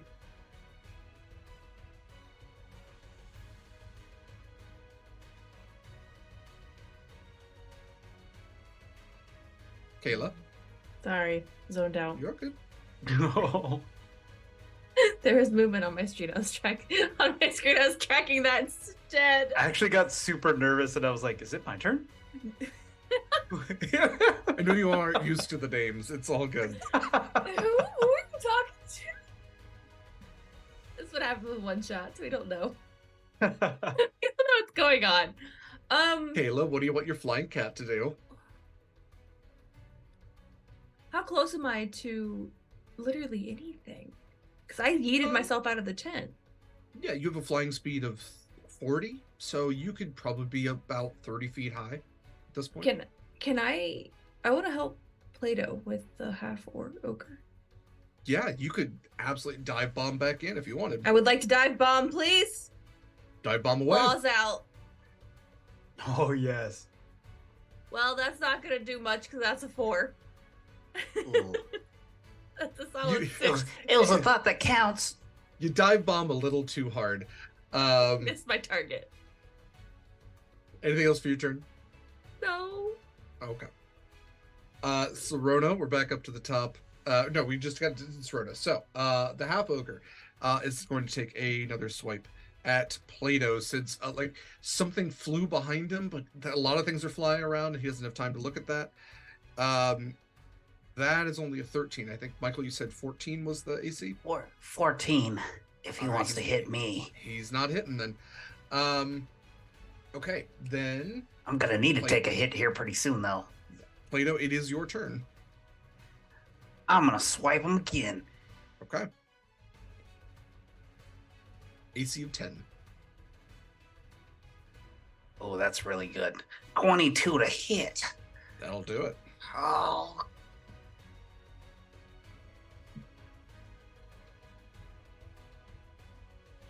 And a 13 damage. Slashing. Looking pretty rough. Okay, anything else for your turn? No, I'm just gonna stay with him. I'm gonna beat him up. Fair enough. Okay, so you all look over as the lizard folk like falls over onto the table with this Yeti tyke just like kind of pummeling them. They've been thoroughly knocked unconscious, and the Yeti tyke goes running off into the streets in the opposite direction of the axe beak, and you all have basically freed this menagerie into the streets. The death dog has run off at this point. The flying sword is just like chopping at one of the wooden supports, not to super great effect. We are at Lear. So, Lear, if you would still like to free the flying snake, you may do so with advantage. I would like to do that, yes. Okay. Let me... That's another 7. But... Ooh! Nat 20 for 23. You are able to, Yeah. seriously open it. And the flying snake goes, all right, you know what, actually... Sorry for what I said before. You're great. Keep up the good work. It's okay. Go be I'm free. an abomination. And this being that should not have limbs just goes flapping off with these reptilian wings. He seemed nice. Okay. Danu, it is your turn. Okay, I can do it. Let's go. I'm gonna roll You got this, Dan. advantage. That's a 20. No, 19. 19 will do it, yeah. So you have freed this Amphispina, which almost like a sidewinder, because both heads are looking forward, goes in unison again, just like, thank you, we knew you could do it, keep up the great work, okay, bye. Bye. And they go like slinking beneath the tent flaps. I think that's everybody, right? That is everybody. I yeet. And I go. I run. Okay. I fly out. Danu runs. Serona, we're back to top of the order. Did you want to finish off this half orc? Attempt to finish off the half orc, or are you running? I feel like it's not my. I want to say choice, but the word is failing me. Responsibility? Not my responsibility to take out the half. Dude, so I'm gonna yeet. Okay. Yeah, half ogre if I say half ogre. I didn't mean to. Okay, Serona, you also yeet yourself to safety. Plato, are you finishing off the half orc? I'm gonna look him straight in the eye, and I'm gonna say, meow, because he doesn't understand anything that I say. And I'm gonna smack him again. Okay. Natural 20. Woohoo! Double damage, or double the dice. Go ahead and roll for it. I want to roll the rolly things. Yeah, he gets down, like putting his hands on his knees, and goes, "Come on, little fella. You can trust old Foulbag. I'm not gonna hurt you." I'm gonna actually wind up, and I'm gonna give him a paw straight to the jaw, and it's a 19 plus 4. That's a 23 damage. Wow, got him. He had 8 hit points left. What? How did you damage? Barbarian, I think he's using like great axe stats for. Yeah, it's 1d12. Yeah. Plato, are you being lethal? I should ask this. Oh no, he kept me alive, so I'm just gonna punch him real hard and Sending knock a him thorough into tomorrow. message. Yeah, you all watch as this half ogre goes flying into the street, this kind of sandy dust street with all this dust kicking up, completely unconscious. The lizard folk is unconscious. The menagerie has completely fleed, and Marcus Ash just kind of picks up Plato and starts petting him and goes, "Very, very good, kitty. Very well done. You can calm down." He's like looking at you all puffed up. Just... as he's petting me, yeah, you see him his feathers unruffle, and he starts purring, and then he gets smaller again. And he grabs Lear as well. And swoops Lear up into his arms. And with that, we are out of combat. Let's go ahead and calm things down a little bit. So, Lear would like to nose around for the money for Ash. Yes. It is still on the table. It's been tossed around a little bit. But he takes Lear, puts Lear up on his shoulders, and scoops up some of the coins back into the bag that he had and placed it back into his pocket, and then scoops up a few more coins that were on the table, and he goes, "You all actually were a pretty good investment, all things told." Yeah.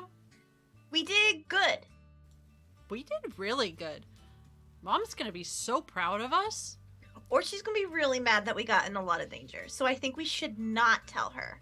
We could tell her we got ourselves out of it. Well, we did mostly. We could just say that, we freed a bunch of trapped animals and not maybe go into how. With Marcus's help. Yeah. Yeah. Shall we go back to the God's Eye? Meow. Meow. Right? A weird yes on the last one, but you all accompany Marcus as you take the trip in reverse. You walk through the city streets again, seeing the number of folks and people about, and I mean you spot what you had missed before, which is that not everybody here is bad. There's beauty here. There's these vibrant flowers with just these happy people milling about. Marcus stops place at a single place and get some street food, and you all get a little bite of that, and you have this kind of nice afternoon with this fire genasi. Before long, he takes you on the ferry, and again the chain link on this cog brings it a couple hours later back to the God's Eye, and it's getting to be later in the afternoon, almost evening at this point. And he steps off of the ferry and says, well, I'm going to go back to the docks and check in on the Bloodhound. Thank you for all of your help. I appreciate all of you. I hope you have.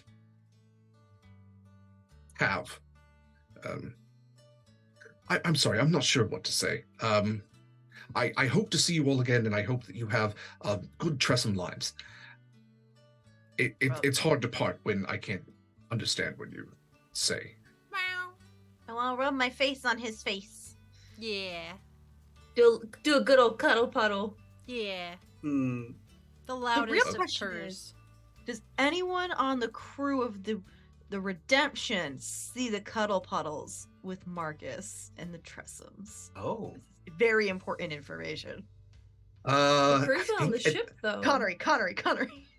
I think at this point, yeah, it would have to be somebody besides your characters, because at this point, all of your characters were previously engaged with other things. I think we're drunk at this point. I am going to roll a roll. If it is over 15, Connery sees. It is a 17. Connery does Yes. spot the Tressym cuddle puddle from a vantage point, we'll say. Well, if you're all welcome to join me, I suppose. And he takes the long way around the island, kind of walking around the beach, and you see a number of the buildings that are built on the outside, number of shacks and homes, and you spot a number of turtles which have set up their fishing rods in the sand to, catch whatever they can, this long line of fishing poles. And you reach the docks where the Redemption is, where the Bloodhound is, and you see a stretch of other ships, ships that we'll also cover in our next game. But you see, ships like the Burning Heart. You see a ship that has a number of kobolds all scattered around on it, called the Fracas. There is a beautiful kind of ship of elven design, which seems to have almost like living sails and living wood, called the Quixotic. There is a ship that seems like it comes from Eastern lands called the Chimera.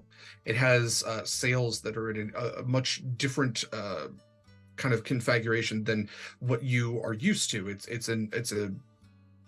There's more sails and they're all triangular shaped, whereas you are used to more of like the rectangular rhombus kind. There's the limerents. There's, like I said, as you're going along, you see a whole number of them.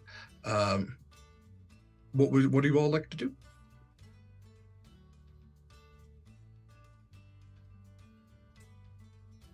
Shall we take a peek at them? Yeah. I was muted, but I said I would like a list of the shippies. Yes. I did. Oh, I never actually hit You didn't enter hit because send. I didn't hit send because I had not finished, because we went live right as I was finalizing. Oh, there we no. go. Okay. I'm sorry.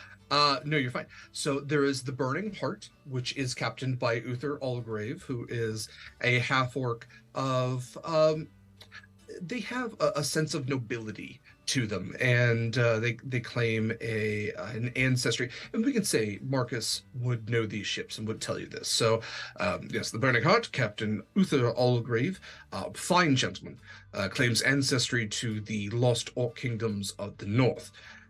Runs a tight ship and is respectful of his crew. And this is a standard kind of galleon merchant ship.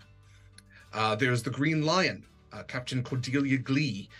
She is a Loxodon, an elephant person. Very loud, very joyful.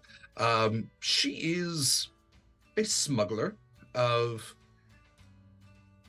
We'll say that she's successful and is one of the nicest people I've ever met, actually.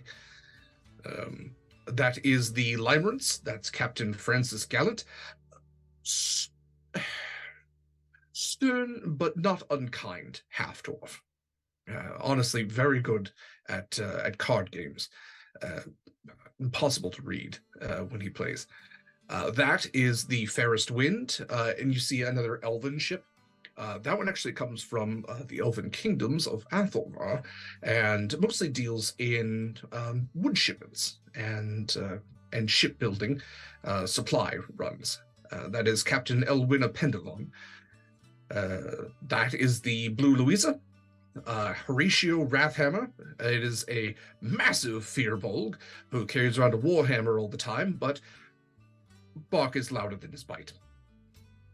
The Riposte, Captain Zoe Brimble, and you would see this very sleek kind of like runner ship, halfling individual who say can actually outdrink me any day of the week.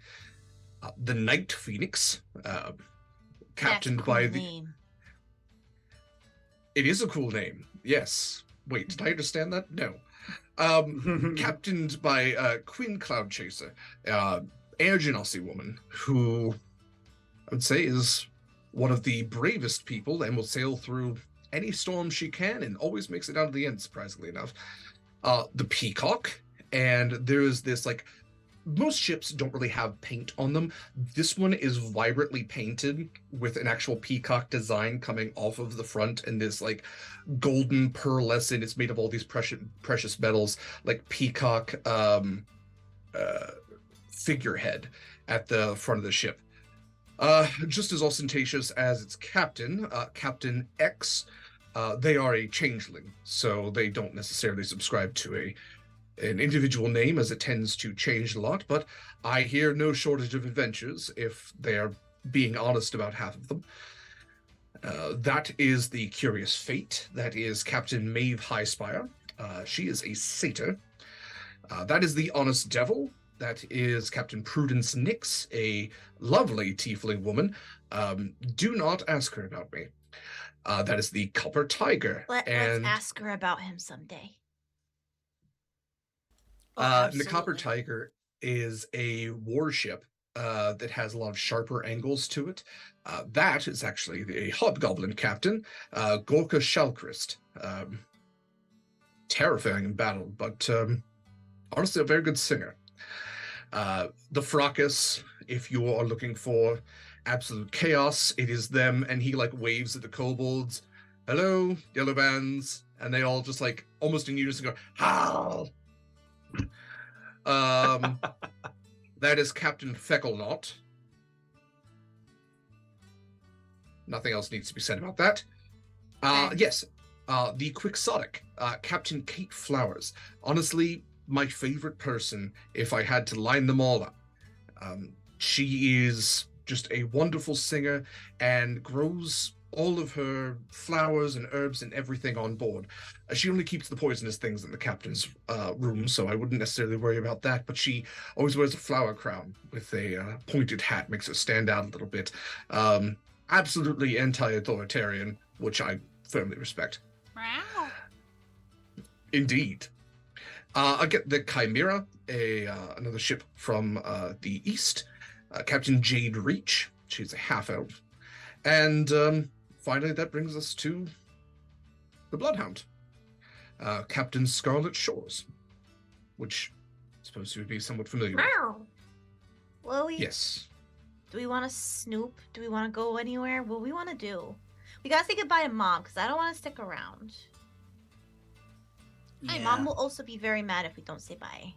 Shouldn't we find where we're going first and then go say goodbye? True. In case we don't find a place and it's just goodbye for nothing? Yeah. That would be awkward. Yes. It's like an Irish goodbye, but completely different. Yeah, Wait, those are very no. common here on Damaris. The opposite of the Irish goodbye. Did any of them catch your ears? One caught my ears. But I want to be nosy first with you. So I I will want to say, be nosy first with all of you. Like a group snoop. I love What a if good we group all snoop. choose the same ship? I will say, if They'll be super lucky. you would like to Yeah. also create a ship of your own or a place of your own, if you would like to stay at a tavern or make a home, I am open to equalized world building.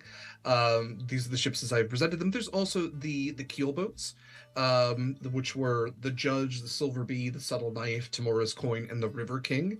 If you wanted to stay on something, which They getting you're fixed still up going to go along. here in port because they were one was like limping in. I'm pretty sure one of them got, like... Oh yeah, it was Oh. bad. None of them We like will- sank, but one of them was like. We No, I will think we address did. that with We- your other characters next time.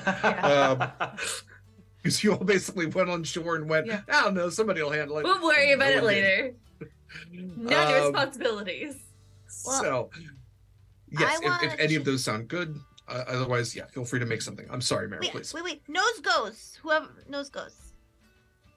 That's not you fair. We can't can't see see me. the You're layer. right, You're fair. right. I'm sorry, Baby. Michael. I'm sorry. We could roll Gosh. for it, perhaps. We could roll for Like it. roll initiative.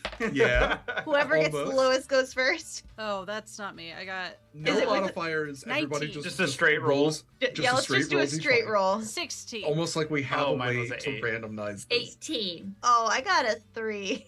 Oh no! Didn't you say Okay. lowest Oh. goes first? Yeah. Michael, what'd you get? I got an 8. Okay, so Danu, Plato, Lear, Serona. Okay. I wanted to go at least check out the Green Lion. I don't like the name of the ship, but I think that I'm really good at stealing food sometimes, except from honey. But I'm good at stealing it from other people, and I want to check it out since she steals things and hides things.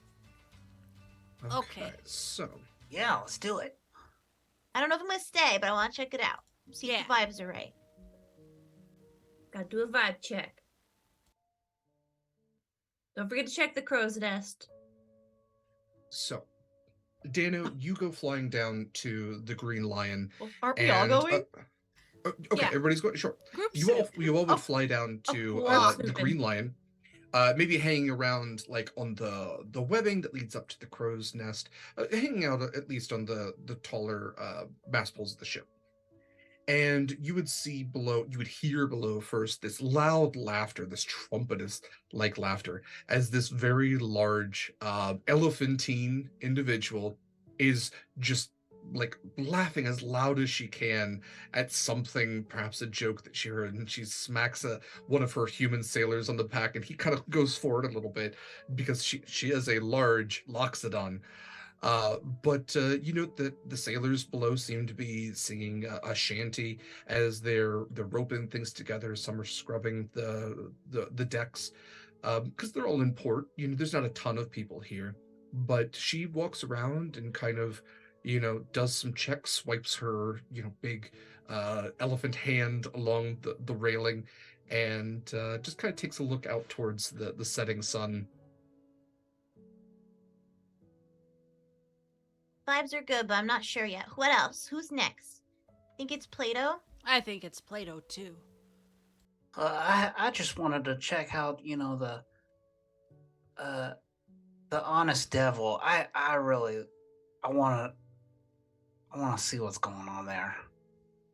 You all go over to the Honest Devil, and you would see it's darker wood and has these crimson sails to it. And again, there's a few sailors going about their duties. You don't see the captain at first until she comes out of her captain's quarters with a large stretch and this tail kind of swishing behind. She is this, if you all were humanoids, objectively attractive because she's a tiefling. Red tiefling. Always. She has horns which kind of sweep out, forward, and up with Ooh. this very almost like minotaur-like curve to them.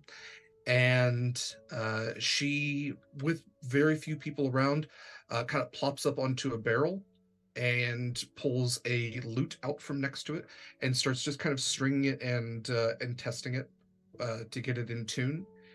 And then she starts strumming and sings a sad but beautiful song. I think I'm gonna go down and Say see hi. what she's like. Go. Yeah? See if she's Give it a a little cat push. person. It's okay. See what she thinks of flittens.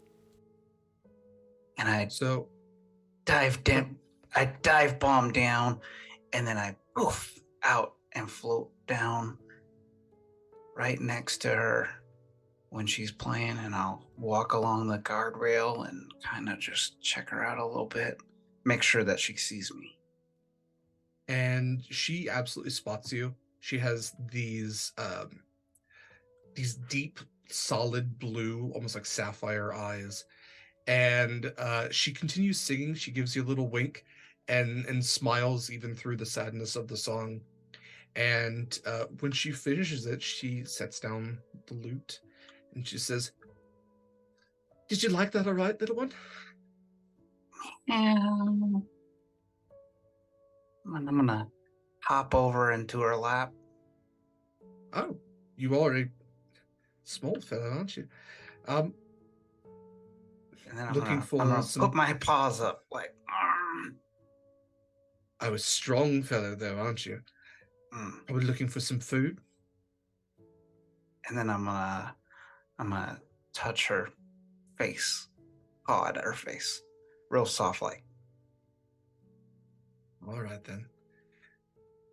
Let's go down to the galley and find you something to eat and see if you want to stick around. If you do, we'll have to figure out a name for you. And Don't I'm worry, just I'm gonna, very good at naming things. and then I'm gonna look up at everyone.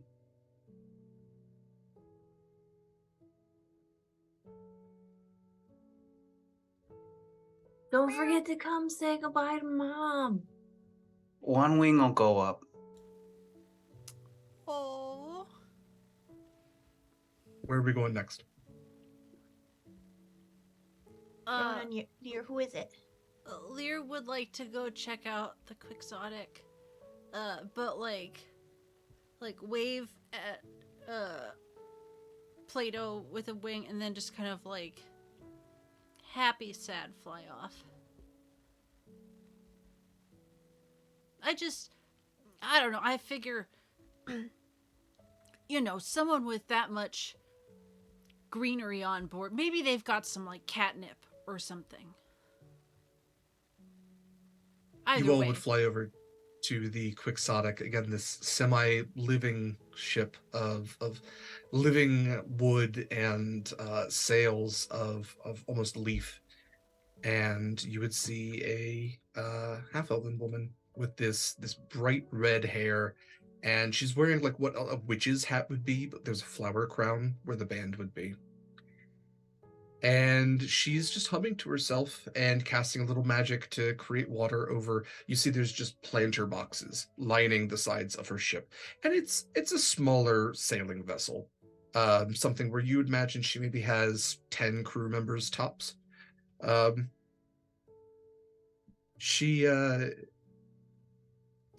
She's tending to her on deck garden.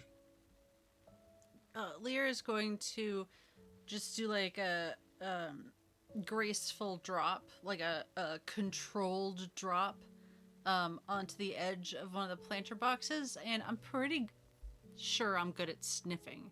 So I'm gonna sniff around a little bit Okay. and see what sort of smells I smell. Go ahead and roll for perception with advantage. I can do that 9 times. Well, I can do it twice. Please. 10. We're gonna say 10. 10 is enough to pick up smells. You notice that the planter boxes are separated into, what you would reasonably think, like these are vegetables, these are herbs, this is the flowers are obvious. She separated them out. You do absolutely pick up on catnip at one point. And you definitely get the whiff of things you're not supposed to eat from inside the captain's cabin. Are you moving stealthily, or are you willing to be spotted?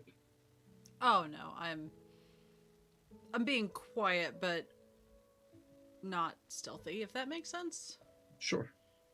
And I'm keeping an So eye on her too, just also sniffing for good smells. She would look over and see you and go, "Hi, baby. Hi." Immediate ooh eyes. Oh, you're adorable. And she'd kind of move over to you, not super quickly, but just steadily, please don't run away. I really want to pick you up, kind of. And she would just pick you up underneath the in the armpits and go, "Oh my goodness, you're beautiful. Hi." Immediately melts, purrs. Oh, okay. Hi. And she just pulls you in. Does the just starts wiggle petting. wiggle, all bone, no bones, just I Soft had a liquid- Tressim when I it's was liquid cat. little. Oh, you're so pretty. Look at your black and white. You're so pretty. and he's gonna look up at Danu and Serona. She's got catnip. Do you have to go? Do you want to stay? Meow. And he's gonna Up to you. bat at a loose tendril of plant from her hat. And she'll pull off a little flower and just kind of tuck it behind your ear and curl it around. More purring. Contented, happy purring. Where are we headed next? Rona? Already unmuted.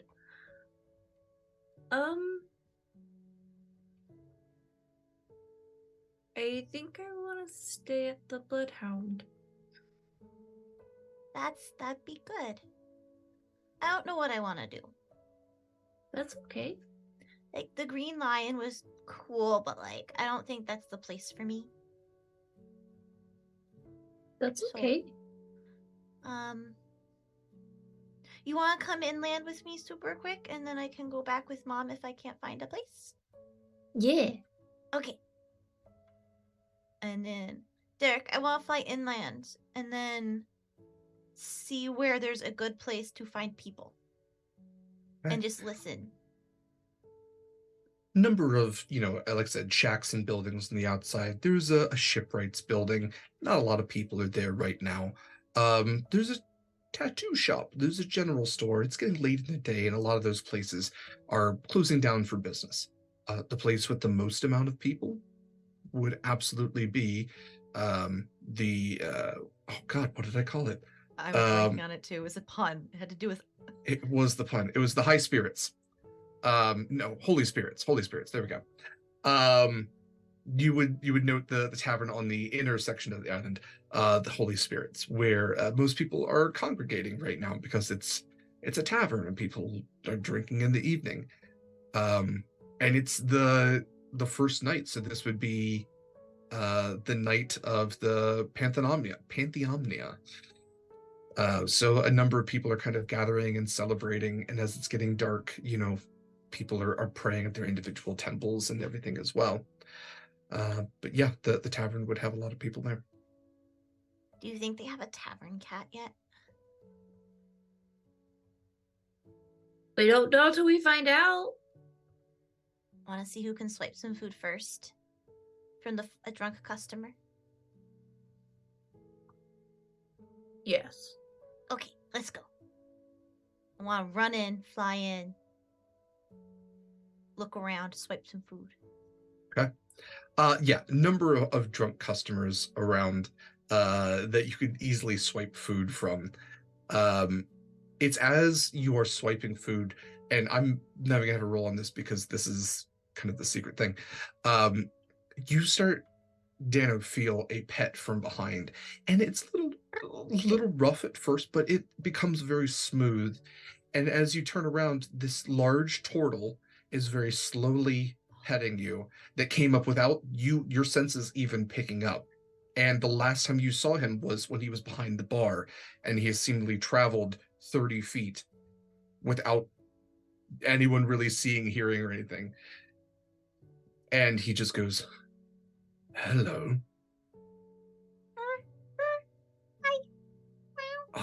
Are you hungry then?" And I'm not gonna do it, but like the loud meow, the you know what meow, the loud cat meow, the feed me meow. And at his shoulder pops up this brightly covered Aarakocra, and she goes, "Oh, Caravaggio, what did you find? A little one then? I will get some food for you. Don't you move a single muscle. You are the little one. And your friend as well." And she points to Sirona. "I'm going to bring you back an entire ham." Jackpot. We got the jackpot. I think we both win. Yeah. And Breeze, the Aarakocra, does bring back like a ham hock for you all to munch on, and like shoos away some of the tavern, or the people who are sitting at a table, and places the ham hock there, and scoots up just 2 chairs for you all. "Here you all go. Caravaggio seems to like you. It's been a while since we've had a tavern cat, if any of you are looking for employment. And we have regular music." Sirona, I think I'm gonna stay here. At least until I find like a ship if I want to get on a ship. But I like them. It seems like a good place. He's got some good pets. Mm-hmm. Also, he's very quiet. Food.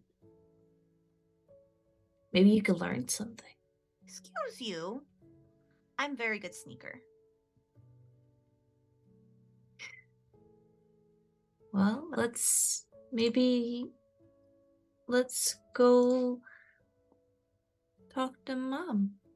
I hope it goes okay. We gotta pick up Lear and Plato, and then I'm gonna come back. Mm-hmm. I don't think she's gonna be happy Plato's going. I think Mom will be fine. Night begins to fall, and all of you find your way back to the crow's nest of the Redemption. And there is Demona, where she has been sunbasking with her without having to worry about flittens all day. "Hello, children. Did you have a nice day out?" Well, Yeah. sleep. It was an adventure. Adventure's a good We thing. did all these things, Mom. We burnt down a we, tent. We found this place, and they were holding all these animals, and then we get in and we let them all loose, and then I beat up a And half Marcus helped ogre. us. Yeah. All right. Then. Well, People think Marcus. I know people talk bad about Marcus, but he's not that bad. So you gotta tell them that you gotta tell Winnie to tell them he's not that bad. To be fair, Winnie doesn't think he's bad. you're But not you going should to tell probably Winnie? tell her. Well, look. Some of us have been talking, and maybe you're right about like going out and like finding our own adventures and stuff. Adventures in this case being a metaphor for lives outside the ship. Spread our wings. Yeah, I don't know if that's exactly what a metaphor is. I heard Connery say it once, and it sounds good, but It's what tressyms are meant to do. metaphor? You know, I love. No, my sweet boy. No, we're meant to spread our wings. We're meant to share what we have, our gifts, with other places and people. And, you know, I love each and every one of you. Group hug. Group cuddle. Cuddle puddle. Cuddle puddle. Cuddle puddle. Did you find good homes? Yeah. I think. I think Well, so. you know, Mom, I'm really strong, and You I are just feel done. like I'm wasting all of my abilities here. You know, there's some really good fighters here, but there was a really sad little devil lady, and she really needed somebody to brighten her day, and I'll protect her real good, I promise. And I know you think that I'm small, but I'm ready. I think I'm ready to go out and see all the adventures.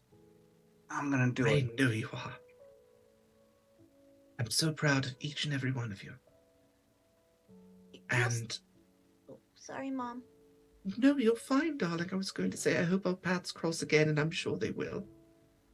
Serona's gonna stay. Kind of, right, Serona? Kinda. Serona? Mm-hmm. The Bloodhound, then? With Scarlet, yes. I should not be surprised. Someone's gotta watch her. Someone does. He's very sad a lot. Very angry. So giving lots of snuggles for Scarlet's a good idea. Yeah. She hasn't purred once that I've heard. Heard it growl. That's not the same. Not same, no. Almost. She actually pet me quite well not that long ago. Even better than Winnie ever had. Wow. I think there's potential. I'll believe it when I feel it. Yeah. Serona, you'll have to keep us posted next time we cross paths. Absolutely. I'm gonna be a tavern kitty. And you can leave messages with me. I love that for you. Make sure before you all go all of your places that you say farewell to Winnie and Proximus. He saved you all. I'm not sure if you all were old enough to remember that. Say goodbye to Sammy. Yes, Mom. He was a Take good care. friend. Yeah. We're not Take care just of gonna yourselves. leave. No. Take care of your ships. Take care of your new homes. Take care of the people that care for you. It is a big responsibility being the heroes that each of you are. So, what you're saying is I shouldn't do unspeakable things in the planter boxes. Darling, I would say that fertilizing is fertilizing, so do what you need to do. Okay, that's... You should. They make good sleep spots. They do. I was eyeing that, and it looks pretty nice. And if you go under where the catnip is, you're good. Not too much catnip now, dear. She can't tell you what to do when you leave. No, I'll figure out the right amount, and like... Microdosing. It's important. I think since Plato has grown so much and is so big and tough now, he should definitely be in the center of this cuddle puddle. You know, because Yes. he can take it. Yes. Yeah. Well, Mhm. All the I subs. just do want to say one thing, Mom. You know, don't be sad. We'll be around. And I want to thank you for always taking care of us too, you know? Like, It was the greatest thing I ever did. you said to be thankful for everyone else, but we should be really thankful for you. My sweet boy. No matter where you go, I will always be with each and every one of you. And this world isn't really that big, all things told. Go and make happiness where you find it, and make flitten families when and if you can and if you want to. But live your lives, because sharing what we have is what we are meant to do. Hug And- time. Mom. Yeah. Hug time for reals. Yes. Cat pile And- on mom. And Play-Doh. Jump on her. Ha. And with that, with this being All Gods Day, the celebration that I described before, quiet fireworks, because that's what magic can do. And the sky lights up, I love and in the crow's nest, in your cuddle puddle, you all are gifted with an evening of light and warmth and happiness all together for the last time. As the camera pans out away from the crow's nest, maybe Lear says, kind of under the pile of wings and cats, "Hey, and who knows, maybe we'll come across Dad someday."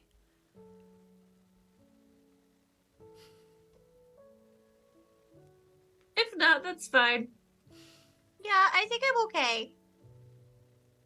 Wait, is their dad the Tressym BBEG and I didn't know? Oh, Lear, why didn't you put more points in intelligence? Join us next season on All Flittens. That's why they Two don't talk Flittens, about Too him. Furious. You're basically... Two Thanks for cats. shoehorning me into either tragic or tragic plot points. Oh god. There's perfectly legitimate reasons that are not tragic that he might not be around. They can be The the pet. father's of- on an Imperial ship. We can't talk about this. They can be one of the pets for one of our tentacle daddies. Oh, God. Oh. I was Oh. hoping we would go one session without that phrase. Anyway, that's what we're going to end for today.